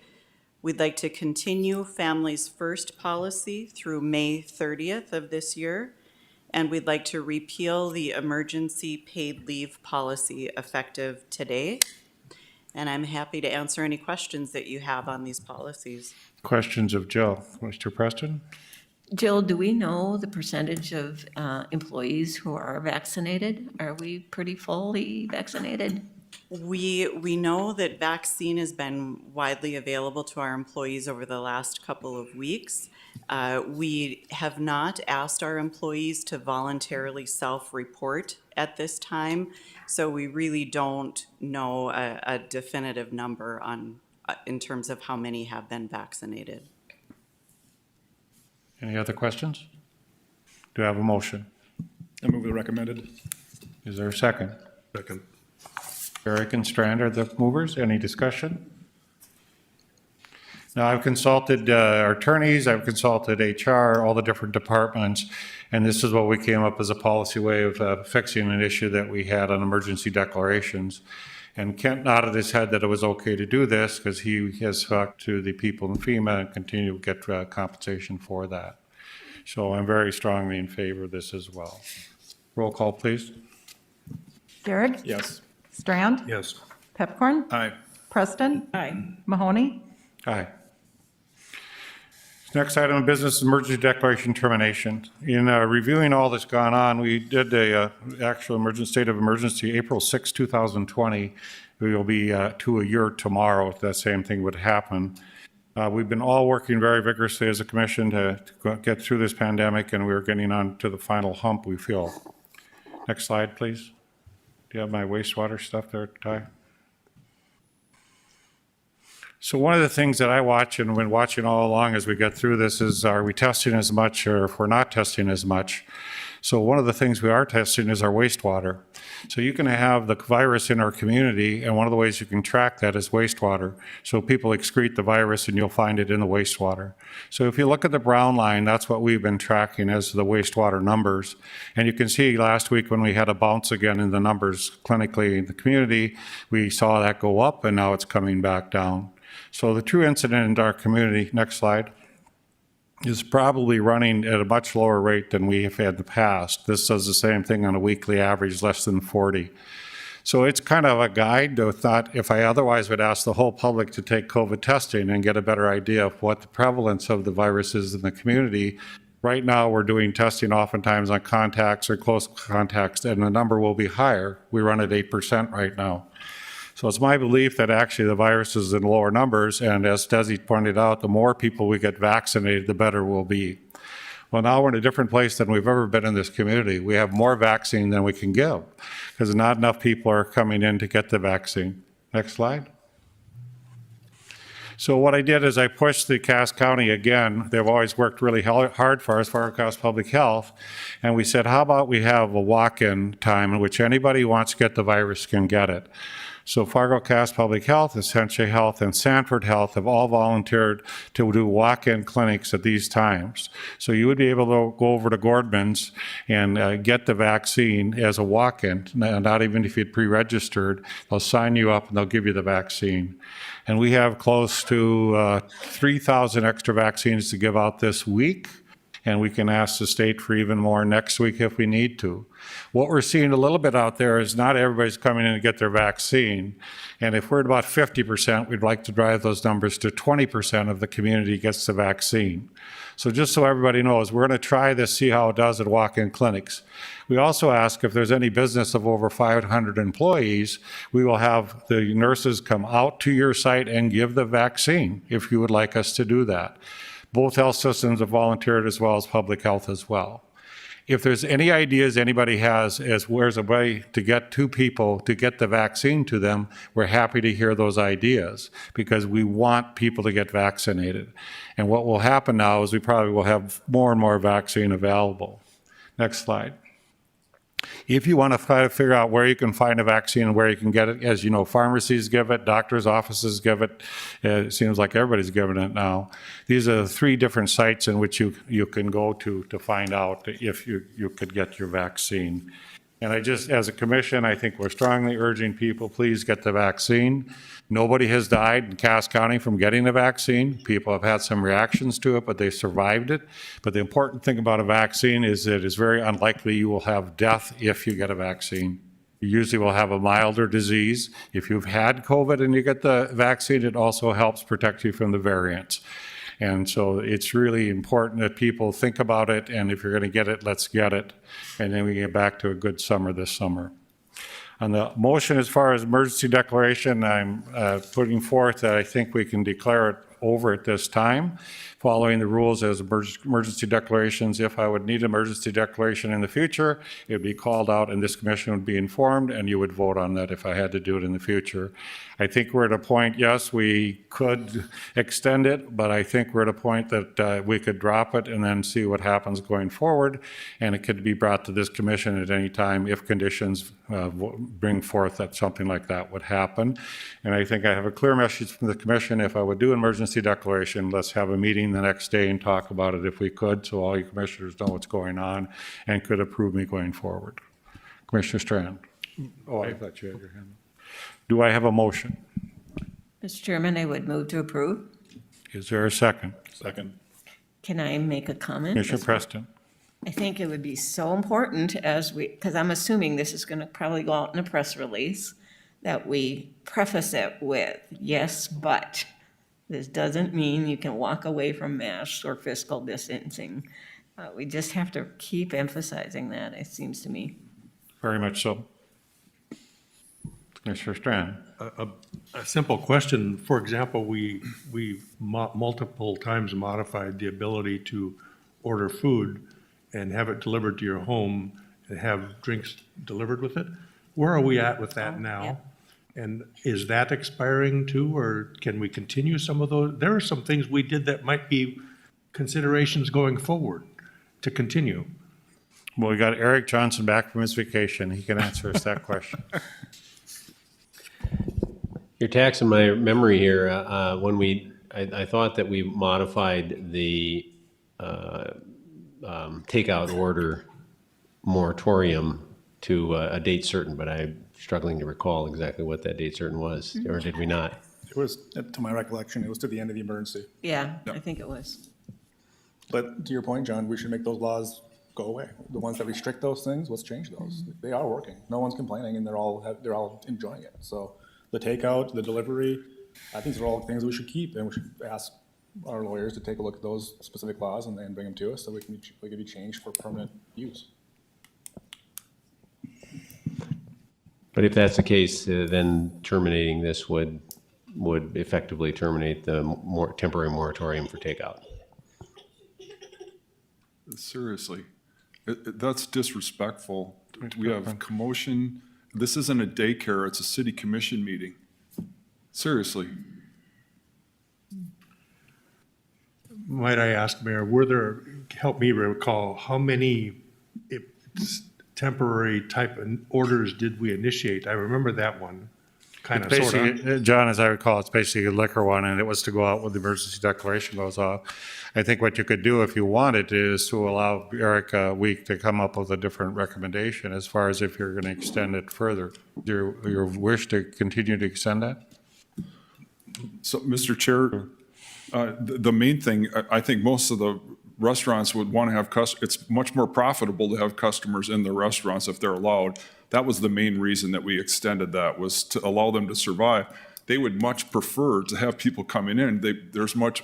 Their employees get tips and things like that. So I think we can look at our liquor license at the Liquor Control Board, but I think if you ask the majority of the businesses, they would much prefer having their customers come in and eat, and we would encourage them to do so. I don't know if that makes sense to you, John. I guess my thinking is I'd like to know what they want or how it works for them, and if that's their preference. I'm not assuming anything, but my druthers maybe tonight would be we accommodate this declaration termination, but maybe give a consideration to bring that topic back in 2 weeks and leave that one continue, because nobody knows it's ending at midnight. You know, that they can't order tomorrow and order a cocktail with it. And I don't remember the details of the policy, but that I just would like, that one hangs out in my mind, that if we could maybe, how about this? I will move that we amend this order, this termination order, to provide an extension until our next city commission meeting to hear back about the successes and failures of that program, to hear back from the industry if they like it or not, hear from law enforcement if it works or not, and then we'll either extend it or let that die naturally. Is there a second? I'll second it. Any discussion? I think I heard it, excuse me. Commissioner Preston. I think I heard at the end, also considering law enforcement as well as public health perhaps. Yes. Input from those two departments. That's okay, John? Absolutely. Okay. Roll call vote, please. On the amendment? Strand? Yes. Pepcorn? Aye. Garrick? Yes. Yes. Preston? Preston? Mahoney? Aye. We'll help you out. Thank you. It's been a long meeting. Thank you. Any other discussion now on the ending of the moratorium? Roll call vote, please. Preston? Aye. Garrick? Yes. Pepcorn? Aye. Strand? Yes. Mahoney? Aye. Mayor, I might, just a quick question. We don't have a legislative update tonight in our meeting, but did the state act on some of them desired eliminating the likelihood of cities or governors having emergency orders or affecting them and or even mask orders? Where are we at with all that? Mike, do you want to explain that? I was understanding it came back for a hearing, but I'm not sure what happened after that. Yeah, Mayor and Commissioners, we'll look at that one in particular for you, Commissioner Strand. I don't know the status on that today. We're looking at a couple other COVID-19 related bills that were being heard recently, but I'll look at that one for you before the meeting's up. Item 47, Gate City Bank regarding neighborhood revitalization initiative. Nicole Crutchfield to explain.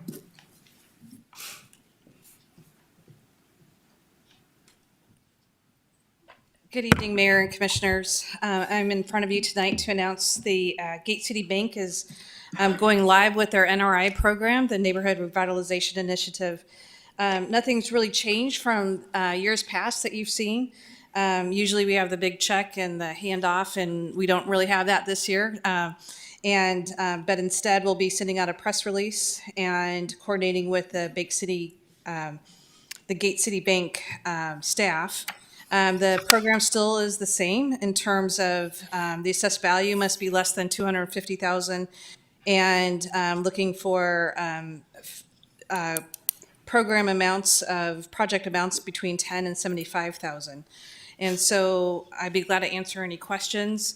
I think how much money are they putting into it this year? I don't know for certain exactly without the big check, but they were going to be on the video, but I think we lost them with the meeting duration. So You're saying we went too long. usually they're at the front of the agenda. Oh, sorry. We'll do that next time. They typically do $1 million to help Yeah, I rehab think it's in usually the $1 to $2 community. million. It was 2 last year, wasn't it? It was 2. I'm getting 2 million. 2 million is Greg has $2 mentioned. million, very good. So we just get to thank them, receive and file? Yep, just it's a way to announce it, to thank them for this, and we may have some, again, press and communications after this meeting tonight. I want to tell them thank you very much. They're not there on virtual, but we really appreciate this program, and I think it was very much appreciated by your department. Steve Dirksen, you've been sitting back there a long time. Are you going to tell us about the fire department, or?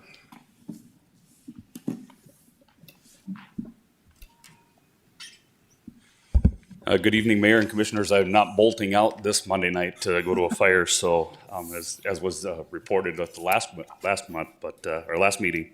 But I stand here in front of you tonight, just glad to be here and talk about what happened with the Fargo Fire Department last year. It was a busy year again. Our annual report is going to be released here shortly after the meeting. I know Greg and Ty have been working on a press release for that, and we'll have the full report, but I'll just give you the highlights here real quickly here tonight. The first big accomplishment from 2020 was we attained fire department accreditation for the third time this last year in the midst of the pandemic. We were preparing to do that in March, and we stopped everything on the accreditation side. As I also sit as one of the commissioners for Fire Accreditation International, we suspended all activities. And finally, at the end of July, we were able to bring a team back into Fargo, and they did a site assessment and determined that we were a credible organization and afforded us the opportunity to be accredited for the third time. So we're working our way towards legacy status with the CFAI. That'll be 5 years. We've got plans in place to work for the fourth accreditation, so we're excited about that. 2020, if nothing else, told us that preparedness was the key. We learned that early on in January, on the 23rd, I think it was. We had the fire at Elam, and I'll tell you what, without the staff and FargoCast, the public health, with the work that they've done over the years to work on an evacuation plan of a nursing home with 111 people in it, and have no ill effects from that, plus a daycare. I'll tell you, when I heard that call come in, that's the case study one that a fire chief always is scared about. You just read the horror stories of what happens, and my first call was to Doug Murphy and said, hey, we are going to need you guys. And they put the plan in place. The staff there was amazing. And by shortly after midnight, the next night, or the next morning, we had everybody with a new place within the area. out of that nursing home. So 111 people were found a safe place. We were able to get the fire out. But through the pandemic, our numbers are down here on our planning goals. We have 6 goals that have been established that have been approved by the commission. Typically, we like to visit more kids, but last year that didn't happen because we didn't have schools as often. We did some virtual, and we're working on those. We started some fire truck drive-bys and doing things like that where we could do fire safety messages. Medical calls, integrated our emergency medical response, that continues to be a big portion of what we do. Last year, COVID didn't slow that down. We saw about a 2-week decline where we were running maybe 10 responses a day total in the city, and that zoomed right back up by the end of March. We were back in full force, and last year was our, as you'll see in another slide, our busiest year ever. Our goal 3 is making sure that we have processes in place. You know, this goes back to our training. You can see some of the things that we were able to do last year. River and water rescue, our technical rescue teams, our hazmat teams, our drone teams, all spent a lot of time last year being prepared. And we used them all last year as well. Our planning goal 4 is making sure we recruit and retain a high quality team members. Last year in the midst of the pandemic, we started right as everything was ramping up. We were ramping 5 new folks into our department. We worked through social distancing and masking and all the things that needed to go through there. We put them through 8 weeks of training, and then on top of that, we added another 4 weeks and did our own in-house EMT training because we had issues with getting that available for our folks this last year. Our 5th goal, again, maintaining the organization that's effective and administers our facilities and our equipment and takes care of things. One thing that I think is neat to note here, the things that you're seeing here are guys just doing the SCBAs. When we do our own ladder testing, our hose testing, and a lot of the other testing things that we do with our equipment on an annual basis, if we had to budget for that, I'd be asking for another $250,000 in the budget, and our staff are going out and being trained and managing this and taking care of that for our community as well. Our 6th goal, just being dynamic, that was this year. Just following through with everything, learning how wearing a mask on all of our calls, working on being vaccinated. I know Commissioner Preston asked the question earlier, how many of our city folks have been vaccinated. I can report to you that I know about 93% of our fire department members have been vaccinated with all the vaccinations that they needed. We're looking at it as a process of, we're out in the community every day. Our folks are experiencing different people every day, and it's just a level of protection for them and for their families and for the rest of us as coworkers. So I'm really happy to say that we're at that 93% vaccination level. Our calls for service for the past 10 years have been just a steady climb, and the funny thing is I've been here 10 years, and they're keeping the climb. We're not doing a great job there, I think. But it's just a reflection of the community. You know, in 2011, we were a community just over 100,000 people. Now today we're looking at, we're about 130,000 people in that neighborhood. So as people come into our community, they demand more services. More and more people are seeing, getting their services delivered in an emergency fashion, especially on the medical side. And this year we're already outpacing last year in the first quarter for growth. So I look at this number as probably growing well over 13,000 again for 2021. By planning zone, you can see our downtown, the Station 1 has been the busiest place. That's where we have a lot of calls for service. Our Station 5 in the West Acres area is growing, and more and more calls for service there. And Station 2, that area is on South 25th Street by about 32nd Avenue, continues to be more and more calls for service.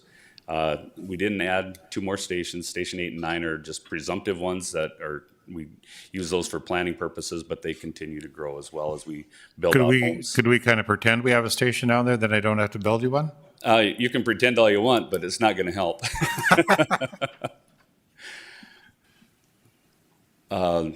Just looking by our planning zones, you can kind of see how we divide out the city and how we track those things. and where those calls for service are in each of those zones and how many responses. Now, this is just emergency responses. That doesn't mean how many times trucks have been out in those areas and all those things as well.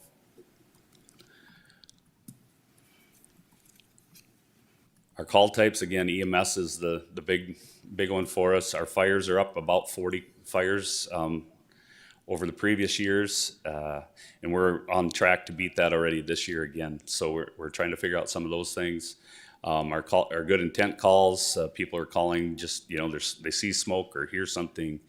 Service calls are up a little bit. Those are the lift assists that we go on a regular basis.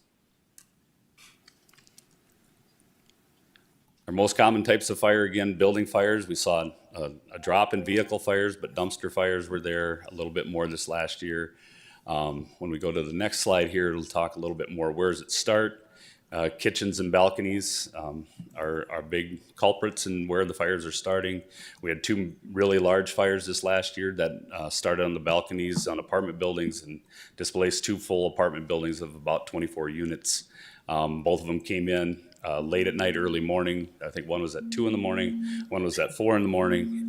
They had a chance to start. The wind came up, whipped the cigarette, and they were both attributed to smoking materials not taken care of in a proper manner, and ended up taking the roofs off both of those apartment buildings.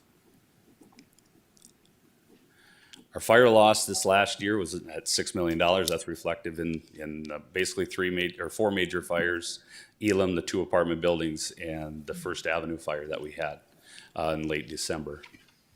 The good news, though, is we had a lot of value or a lot of loss, but when you look at the pre-incident value of the structures that were there and the personal property that's estimated to be in there, really the amount of fire that we saved, or the amount of property that was saved, is a really good amount compared to what the value was. So I would like to talk about the amount that we saved more than what we lost, and the amount that we saved was much better than what we lost. There you can see, again, just comparing the loss versus the save, we did quite well this last year compared to what we were looking at. Our call from when a call comes in to arrival on scene, we keep working on getting this better. We want to be at 6 minutes and 20 seconds from the time a call comes into 911 to the time that we put a fire truck on scene. We want to do that 90% of the time. And 90% of the time right now, we're hitting it at 8 minutes and 47 seconds. We continue to work on that. It's getting out of the stations, but as you can see, we're getting busier. So our resiliency is less and less the more times that we go out. So that does affect that time to arrival.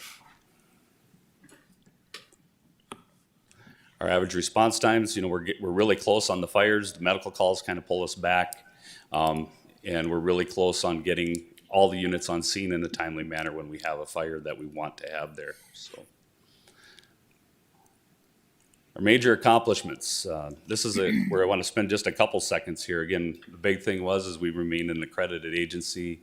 We retained ISO Class 1, the only fire department in the state that has both accredited agency and Class 1 rating. We're the only one within 250 miles of here that has both of those ratings. So the next closest one is Sioux Falls.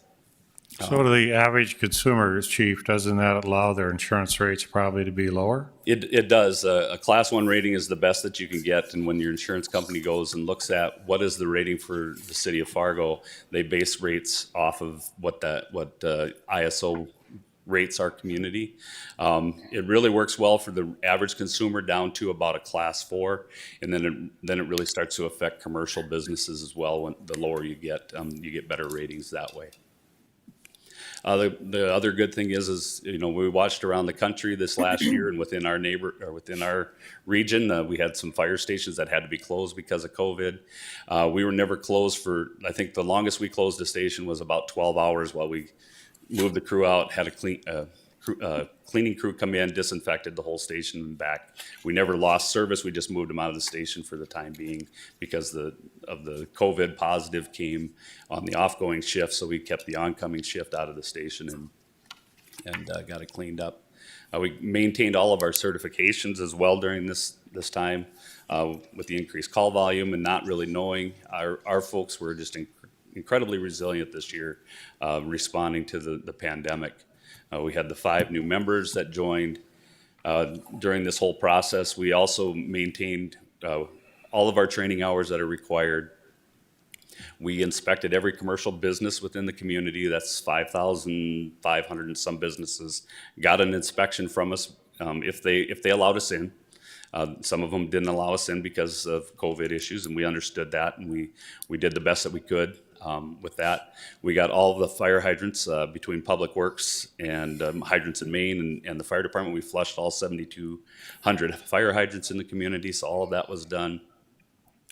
And then, as you saw on a few of the videos with the fires, that what we've learned in this last year as well, how valuable the UAS team has really become to us and the use of technology in the fire service. And we look at that expanding. That team helped with the Mid-America Steel Fire, the Woodchuck Fire in December, just to know where the fire was at. When you saw the thermal imaging on the Mid-America Steel, the flames weren't boiling through the roof. That was all fire that was being detected underneath the roof that hadn't come through yet. So we knew where we had to start working and try to attack the fire in those areas. And then the last one I really want to shout out, and our guys on their days off, they're very benevolent in their time, what they do in our community. They spent, this year they did a MDA Fill the Boot. They raised about, I think it was $11,000, and did that virtually. For the first time, when they were very successful, they raised the most money within the region. They did Salvation Army, and they raised $24,000 in that time frame. And then our folks on the other side, they contribute money every month or every paycheck into an account. And our guys use it as a benevolent, through our union, Local 642, they collect that money. And when they see a need, that when they're out on a call, they're going out and maybe it's buying some shoes for somebody, or maybe it's bedding or whatever it might be. Those guys are chipping in, and they'll go get the money, and then they'll take care of those things. But one story I want to leave you with that came to my attention that our guys did outside of this is there was a member in our department that was made aware of a need of a family, and he and his family, or he became aware of it, and this family had no beds.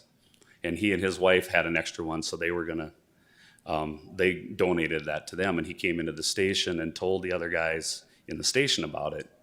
And they were gonna go to the union for the benevolence fund. And he said, before I was back doing something in my room, he said, and I had 3 guys that came back to my room and approached me all individually, and they all whipped out their own check, their own pocketbook, and each gave out over $100 a piece.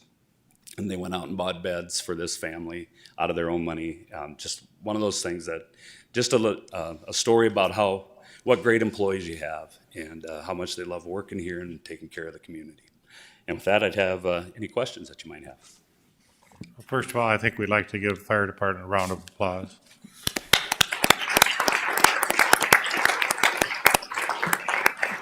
This has been an unprecedented time. You guys were out in the front lines all through this and volunteered many times when nobody else was there. So we didn't have a flood fight, but we had a COVID fight. Your guys did great. Commissioner Guerin, you want to make any comments to your team? No, so it's a long meeting already, but thanks, I appreciate it, and we see the trends going up, and we need to work to get you guys manned up and equipped and in the right locations. You're doing a great job. Thanks. Commissioner Peckford. Just have one quick question. So you talked about the response time, and you have those hypothetical potential locations. Can you talk about how would that reduce your time? Absolutely. In some of those areas, especially in the Station 8 and Station 9 areas that we have identified, we have very extended response times. A lot of those we're looking at 10 minutes from when a call comes in to when we arrive on scene, or even longer in some cases. So we will see some reductions in those areas. The other thing that we have is the resiliency that we have in the downtown area. That's one of them that we have a little bit longer response times. You may not have to go many blocks, but our downtown, there's 3,700 calls in a year here. So that's 10 a day. And so we may be on one end and then have to go to the other end, and where our stations, it doesn't work for another station to come. So that's something we will have to look at as we go forward, and what the response times look like. Do we need to add more personnel to the downtown? Because the issue is it's more people are here, so buildings don't call 911, people do, and when you have more people, you have more responses. So we're going to have to look at addressing that. So you want us to do the interchange at 64, you want to put a Station 8 down there, and you want us to expand your downtown presence? That's in the future, Mayor. Pipcorn, you should have asked. You should have asked. Any other comments? Commissioner Strand. Thank you. Chief, this is always an insightful report from you on behalf of your department. A question I have, and this is me not knowing what I'm talking about, okay? It seems to me, maybe I'm wrong, maybe I notice it more, but it seems like there's more apartment fires, not only here, but around the region. And they get up into the roof and go through a building and stuff like that. My question is, are we up to speed or up to the level we need to be with regard to codes, with policies, with zoning, with city enforcement, inspection, code policies, to have the highest level of safety to preclude fires from being more possible? But that's an easy answer, and it's yes. Fargo is by far the leader within the state and the region on adopting codes. We lead the state when adopting the fire code. Fargo we're always the first ones to get our code adopted, to get the issues out there when they come. The codes get adopted every 3 years. And we'll actually begin working this fall on adopting the new code that just came out. The new books are being printed as we speak, and we have some of them in sight. So Bruce Theraldson and Ryan Erickson will be working with the board of, I can't think of who they are right now, it's drawing a blank, but they will work through that process, and they'll go through all the codes, the fire code, the building code, the energy code, the electrical code, the plumbing code, and it'll come back to you sometime next spring for adoption. And we're leading all of that in the state. And so we have the most current. Now, there are some buildings that were built to the 1974 code that they're not required to have certain things in them, but all the ones that get built do have the new codes. Thank you. They're built to the new code. Good report. We have to vote on this or no? We just to receive and file. Okay, thank you. Item 49, acceptance of urban grant program funds from the DOT for the 2nd Street pedestrian bridge. Nicole Crutchfield to explain, or who was going to do this one? Brenda Derrick? This is a double, huh? Good evening, Commissioners, Mayor and Commissioners. Yes, you get both of us. So last November, we were in front of you for potential federal funded projects that we submitted to the state. And one of the projects was submitted for the Urban Grant Program. The Urban Grant Program is a very young program. It was established in 2018, and it aligns with the Main Street initiatives. And it also focuses on the transportation investments within the urban core or the central business district. So it's specified for that downtown area. The objectives, for the Urban Grant Program is to preserve the assets along with the safety and multimodal transportation site amenities. One of the examples is in 2018, this grant program reimbursed the city for the bike lane markings. So the city has applied for the 2nd Street pedestrian bridge. We did it in 2019, 2020, and then again for the 2021. In 2019, we did not receive any funding. In 2020, we did receive a portion of the funding, but with COVID and the CIP, along with that partial funding of the project, we did not accept the funds last year. Now we are awarded the full amount. So we requested $3,2.4 with the 80-20 split. So we have been given $2.4 million, which is a 80-20 split, so the city would be responsible for $600,000. So one of the reasons that the planning department is here tonight is to talk about the implementation of plans as it relates to the implementation and the construction. And so the Second Avenue corridor connection to the river through the plaza and over Second Street has long been discussed back starting in the 80s with downtown plans. And we actually have, I think it's in your packet as part of the PUPEC packet, a long list of all the times we've studied this access and corridor and its importance. More specifically, we have the studies as we connect between the flood wall, City Hall, and the downtown in focus.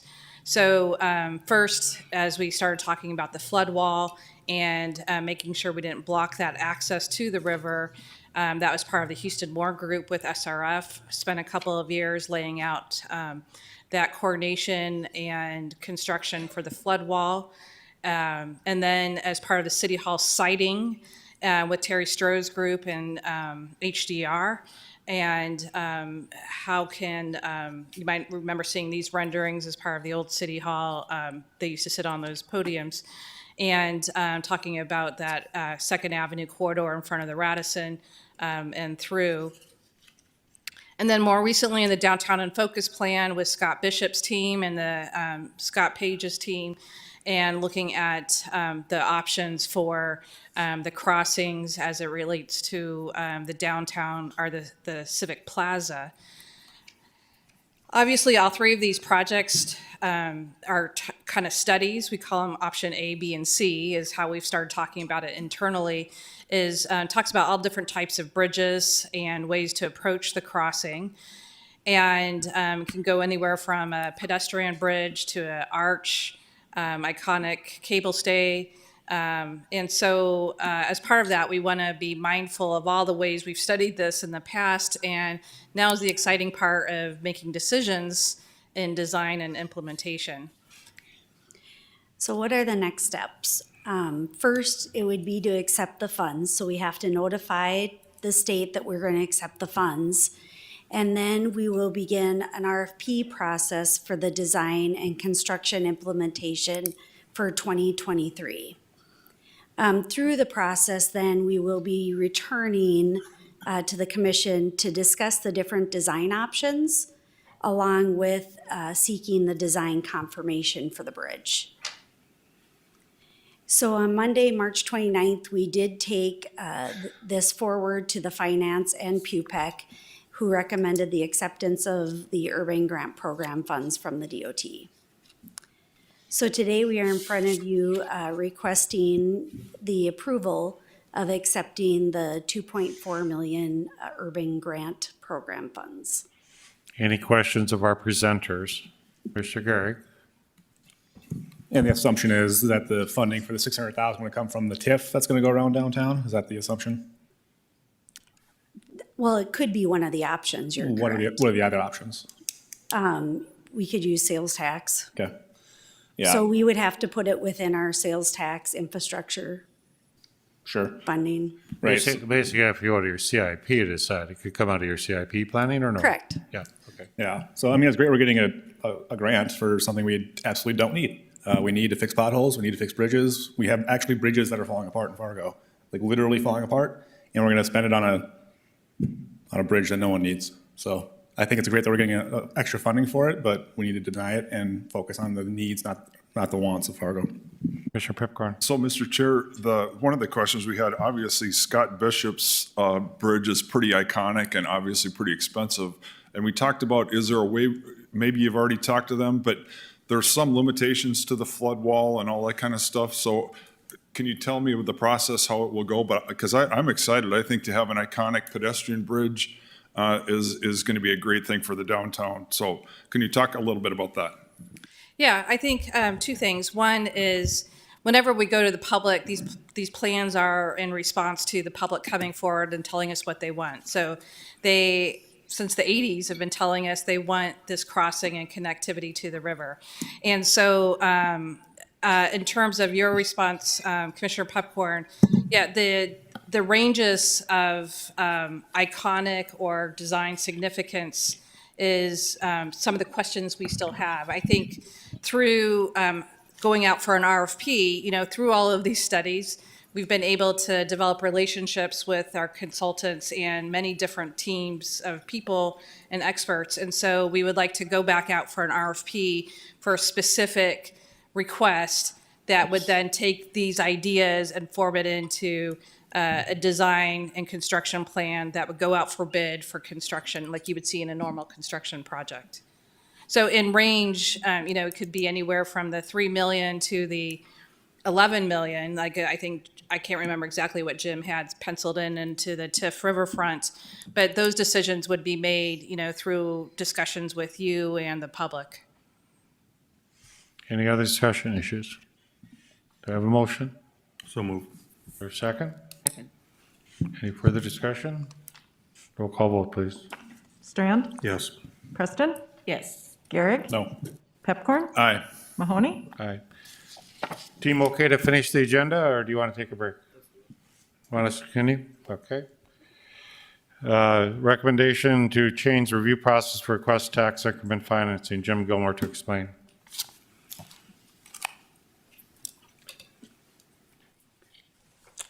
Our current policy has been to bring requests for tax increment financing directly to you.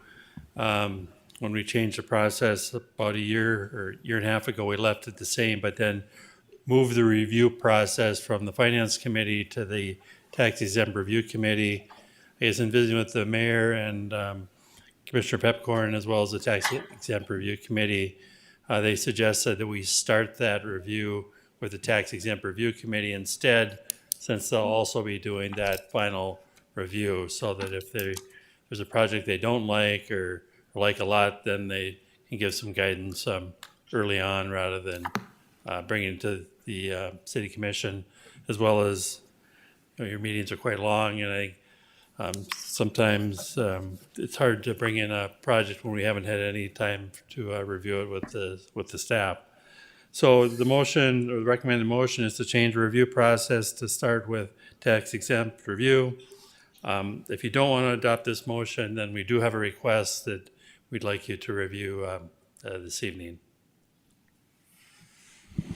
The reason I wanted to do this is oftentimes the experts are on the tax policy, and then sometimes there were questions commissioners had that we really hadn't looked at in full detail.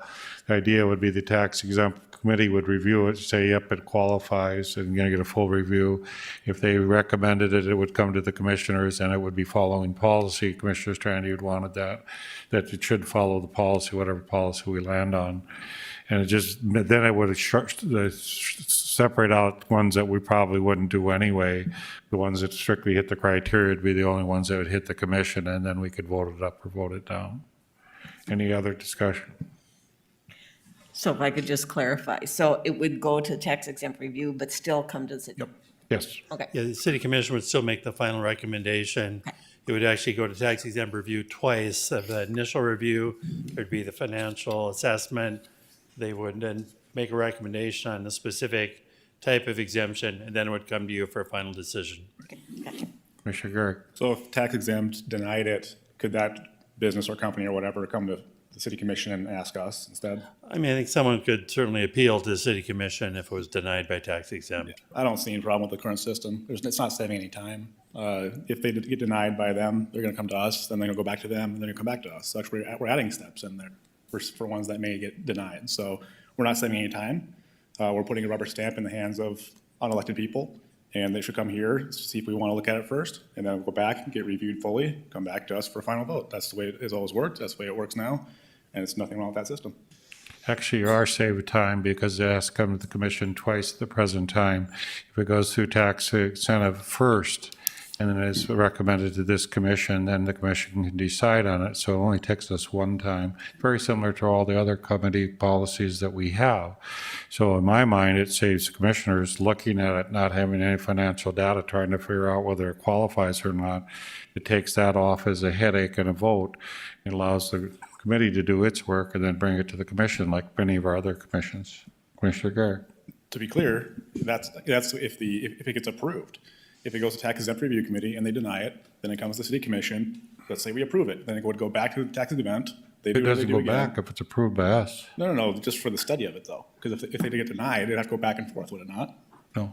Well, If they're denied, because you've already had the study. Yeah, I think the due diligence of the city commission, looking at these things first and making sure we're not wasting a bunch of time that we would deny otherwise, then why take the steps out? There's no need to be making all these changes that aren't saving anything. I mean, I think what we see with tax exemptions is if the committee votes for denial, including two of the commissioners, the people don't bother to Yeah. continue to city commission. Mr. Chairman, Commissioner Preston, I would move the recommended motion. your second. Second. Commissioner Strand. Thank you, Mayor. I'm open to having this discussion, but I'm not comfortable voting yes on anything like that tonight. The TIFs and pilots, all of these things are up in the air. We just had our brown bag a week ago to discuss and to start discussing, and all of a sudden we have a policy coming to us that'll upend all of that regarding TIFs. I'm not comfortable where I'm at with TIFs to routinely, consistently vote for them. Me, as one voter only, and so I'm not inclined to turn this policy upside down right now. Second question is, this motion or this proposal to us says, well, if you're not inclined to do this, consider the Drecker proposal. We haven't even had it advertised as a public hearing, which is a standard procedure. If we're going to have a TIF or a pilot, or don't we, I think we routinely have. It's on here, John. But it's not on our agenda as a public hearing. There's no opportunity here for the public to speak up to the Drecker proposal right now. Your It's not. initial review has never included a public hearing. That's the final review. Present policy is it comes to us without a public hearing, then you decide whether it goes as financial analysis, goes through the tax exempt committee, then comes back to us. What this does is it takes that step away, it just goes to the tax exempt committee and it's done. Drucker could present tonight and all you'd be requested to do is have it go back to tax exempt committee and be reviewed. And then the recommendation come to us. So this is just taking, why is it coming to us when you don't have all the data on it right now? Just like you said, you don't have the information you want on it right now. So when you allow it to start the process we're talking about, it goes to tax exempt, financial analysis is done, then it comes to you fully prepped and ready to go to a public meeting. All those we tried to do initially was to bring it to this commission to decide if a project warranted perhaps getting tax exempt. We're fixing policy. That's just exactly what you asked for. So what we're trying to do is make it so when it comes to the commission, it's packaged, ready to go. Commissioner Strand. If this is the fix that we're looking for, it's not what I'm looking for, but I'm okay to have this discussion and brainstorm and think out loud. What are our options? What are our various avenues we can explore? We've had examples recently of TIFs that we don't approve. Like, we have. So we're not guaranteed we're going to land on them all the time either. I'm just really uncomfortable with this suggested approach. Commissioner Preston. Mr. Chairman, I think what's confusing here, Jim, is you're asking us two different recommendations for two different scenarios here.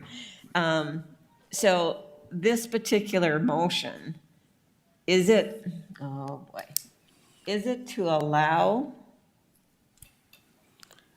are we talking about the financial review part of the process?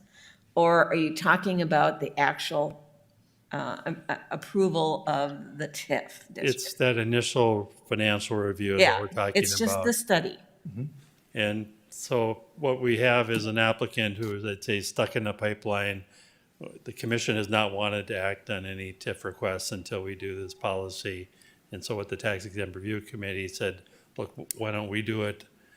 That's probably a better way to start. And so the tax exempt review committee looked at this proposal, looked at the review and said, yes, this one should go to the review process. But your policy says it needs to go to you first. And so either you should look at it or you should agree to the policy change. I guess either way, I think we owe them an answer to either Mr. review it or Chairman, not review it. if I could just add to that. So Jim, an example would have been the, the Hyde project up north. Yes. If that would have gone to the tax exempt review committee to determine whether a financial study would be done, it would have had probably perhaps a recommendation right there that it not proceed. Correct. But it came directly to us first. Right. And we don't have necessarily the information nor the expertise perhaps to decide. We did that evening. We decided not to go forward with it. But this makes sense to me because it's the experts around the table who are deciding whether we go forward with a financial study or not. Yeah, I think the tax exempt review committee includes, someone who's been an investor, a real estate person, banking, and they were very skeptical of, for instance, the Ola project, whether that was needed. But really, it came to you first, and you decided not to proceed. But it's nice to have that real estate and banking perspective on the committee when we're doing these initial reviews. Commissioner Strand. I understand that, but we also at times direct them, we're not interested in this. For example, that West Fargo project where they want to put a park inside the apartment complex. We turned it down. Why waste their time if we're not inclined to say this is what we want to do with TIFs? Except as I understand, excuse me, except as I understand, it will come to us and we can still do that. And why waste their time? You wouldn't be wasting their time. The financial analysis said it doesn't follow policy. It wouldn't have been recommended.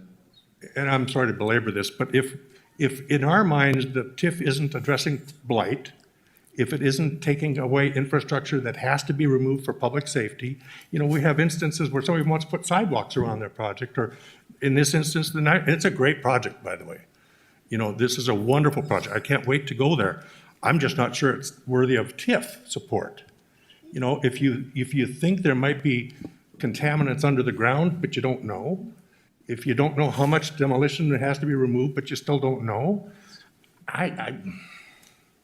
I'm not convinced this is in my mind putting the cart before the horse, because I don't know. Maybe we could find out. I'm not sure this TIF would pass the muster of our commission, frankly. And that's because you don't have financial analysis, Commissioner policy, Strand. not So, that- no, if you go back to what the eligible expenses, they already have the estimates in there as it is. That's what they've ascertained. If it costs them more to clean up the site, they don't get any more money. So it's according to that. But you need a financial analysis. So you need somebody to go in and say, it looks reasonable what they're asking. They are going to make a reasonable profit. We believe it qualifies. You don't have that right now. So you need a financial analysis to tell you that, unless you're a banker or know what's going on. So the idea with going to increment financing is they look at it, they get a financial analysis. Once they get the financial analysis, they make a recommendation to this commission. We can still vote it down. You want them to follow policy, that commission follows the policy and hands it to you. Then I don't agree with the policy. If in our determination, it doesn't qualify for what we think a TIF is intended for, basically and fundamentally, why would we do it? It's not just to help somebody profit or enhance their profitability or reduce their costs on a project. That's not what a TIF is for. At least in my understanding, a TIF is for public safety and public improvements where it can't be affordably done by the private sector otherwise. And this, when you're a developer, you go buy a property, you know what you're buying something, and they're doing it. We're not doing it. They know what they're getting into. That's not our job. Mr. Chairman. Commissioner Preston. I agree fully with you, Commissioner Strand, in that why are we doing TIFs and what purpose or what are we trying to accomplish with incentives? We need to clarify that. I don't think, as far as I understand, the intent is not to answer that question. And I would hope that that question is still going to get answered somehow. This is really, in my mind, addressing a whole different question, which is, do we need to do, or I'm sorry, is it appropriate to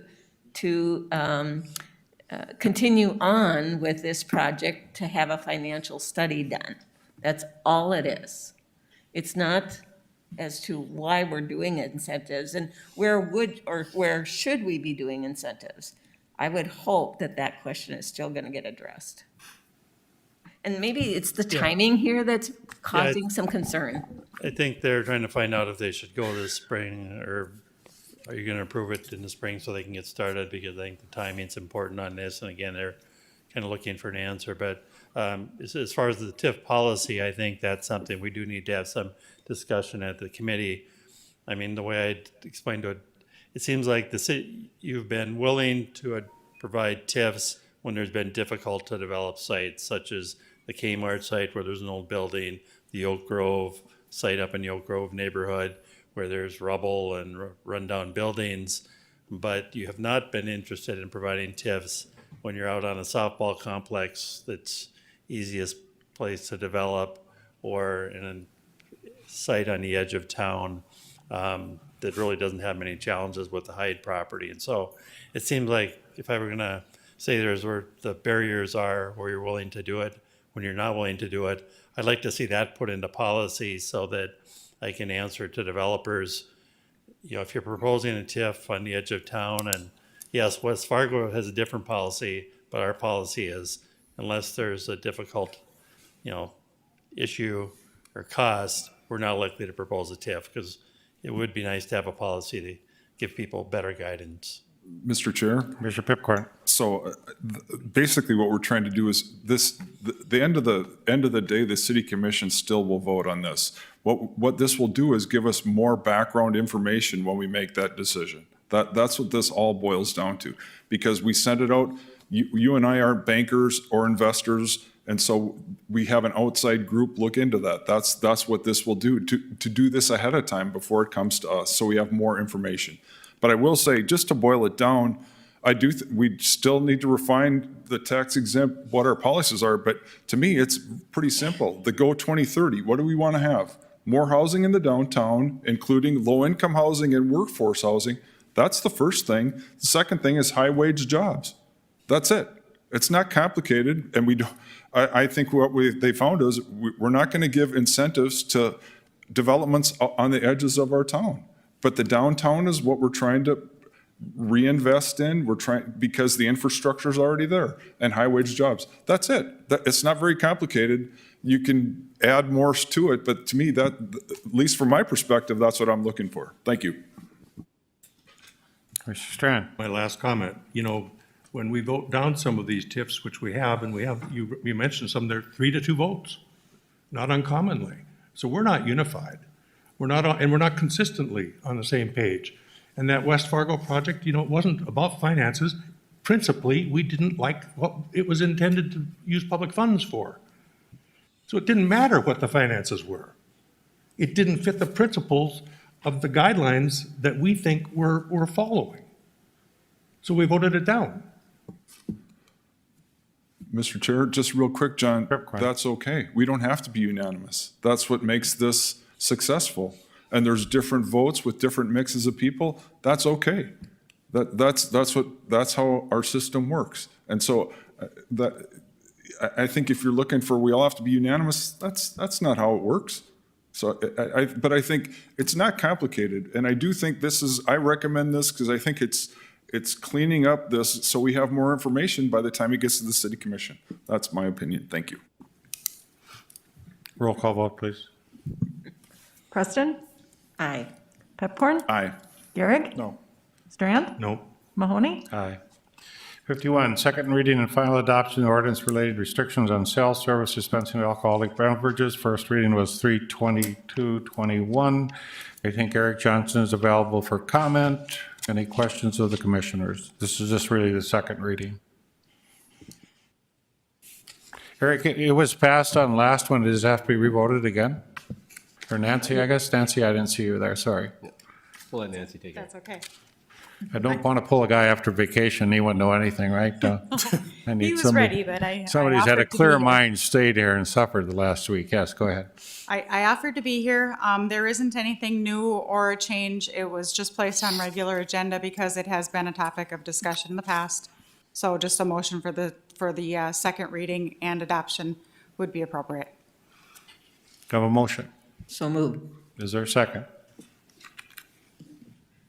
Second. Any discussion or questions?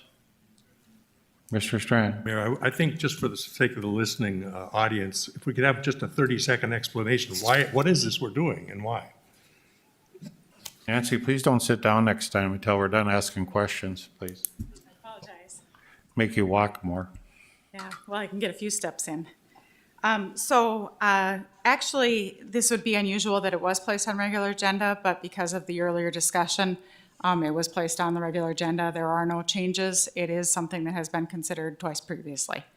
It is just adopting the ordinance that changes the makeup of the Liquor Control Board and also the review process for some of the violations. That's what we're talking about, is a complete revamping of the Liquor Control Board. You just wanted the public to know. Well, they may not have heard the last meeting or the meeting before, or wonder where this is coming from, and why are you reinventing the Liquor Control Board? What's your problem with it now? You know, not that we need to regurgitate that every meeting, but this has been an ongoing process to reinvent it, and it's, I'm supporting it. Any other discussion? Roll call vote, please. Preston? Aye.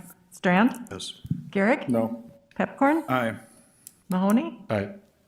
Item 52, update on the City of Fargo Municipal Airport Authority. Commissioner Strand had wanted to bring this forward to the commission just in case people had not understood what happened. Eric Johnson, I will have to address this particular issue since you've been intimate in the airport relations. Unless, Commissioner Strand, you want to start it? I'll just ask my question, and maybe Eric Johnson can answer it, but as I recall, we had an executive session, one of many. We came out of executive session and publicly voted to direct the mayor to mediate on our behalf relative to the terms discussed in an executive session. To my knowledge, we've never publicly affirmed the ultimate agreement. And it's my sense the airport authority has formalized it. I don't know that we have, and so it'd be good to have this, tell the public what we did and formalize it if need be. Certainly. I think maybe a starting point is that we have an MOU with the airport that is currently still in place. Nothing has changed. What we have started is a process of negotiation, and the mayor is the sort of formal negotiator on behalf of the city of Fargo. And part of that negotiation really resulted in what's called a term sheet really being agreed upon. It's not a binding agreement. It's just a working document that sort of identifies what the goals are. And in this particular case, the goal that both parties have endorsed is, through the negotiators, is to have a separation of the airport from the city in terms of the services that the city provides. Currently, the main services the city provides are finance, HR services, and IT services. There'll still be a supportive and cooperative relationship, but those services would be made independent, and the airport would obtain those services independent of the city. That's the objective. And so the current stage of things is that the parties have, again, the negotiators have agreed upon those basic terms. The next stage is that the airport will present a proposal as to how they'd go about separating off from the city. They need to get their own services through other sources, and that proposal is due by April 15th, coming up pretty quickly here. After that, the city will review it, the proposal, and have an opportunity to ask questions. Presumably that will happen, and there'll be some dialogue back and forth about it. Ultimately, if things progress as planned, there would be an amended MOU that would be drafted and presented to the city commission for formal approval. That's the thing that will need formal approval. And part of that may include some kind of a little bit of a transitional agreement, the transition process being this year, calendar year 2021. Any other comments, Jen? No, so we will approve the final detail when that's finished, but as of now, there's no requirement for us to. Correct, that's correct, yes. Thank you for clarifying that. I think it's important that the public know, though, from our body, that, you know, this has been a really pressing issue for decades, and especially the last year and a half or so. And I think it's really critical to put the message out to the public that our new path forward is to have an independent, separate, autonomous airport authority. There's still some statutory connection to the city. The mayor and the commission appoint their board. You know, we have some influence on if they request millage ever. We have some influence there. But this is a very major paradigm shift that it will be, I think, my guess is we'll all embrace it, and it'll be a positive one for the long run, but it's a change. And we're not connected at the hips like we were before. Their employees are not our employees. They're their own employees. They have their own policies. They have their own practices. They have their own everything, their own funding generally. So it's been a long haul for the public and us, and this is where it's landed. We will have a separate, independent, autonomous airport authority very soon with our agreement. Mayor, you mediated it. I just want to thank Commissioner Strand. He's worked on this over a year, and Eric's had multiple vacations interrupted by this particular aspect. But I think that a lot of the commissioners, Commissioner Pepcorn and Commissioner Gehrig, also sat as liaisons to the airport authority, so they kind of have an idea of what's going on. But I think this is the best course after we've gone through it, and I think we've kept everybody informed. So it's good to the public to know. I appreciate that, John. Thank you. Now, there's one thing that's always important in this commission meeting is you always have to remember people's birthdays. And for once we got him, it's Commissioner Strand's birthday tomorrow. So I've waited a long time to get to that. Older, but not necessarily wiser. So, any other discussion? Mr. Commissioner Chairman, Preston? if I could just make a very quick closing statement, it's going to be a minute or less. As one who has encouraged public comments as part of this meeting, really, it does allow us to hear both new and ongoing concerns. But what I heard tonight is more, I heard more of a disparaging of an individual or a group in our community, and I'm particularly disturbed by it. And I wanted to respond to it. Specifically, I'm distressed by the comments in the presentation regarding transgendered individuals in our community. The pain and the anguish a person experiences living through that was completely discounted and belittled by the comments we heard, and I wanted to make sure that there was a statement coming from this desk that indicates at least my disturbance by those comments. Thank you.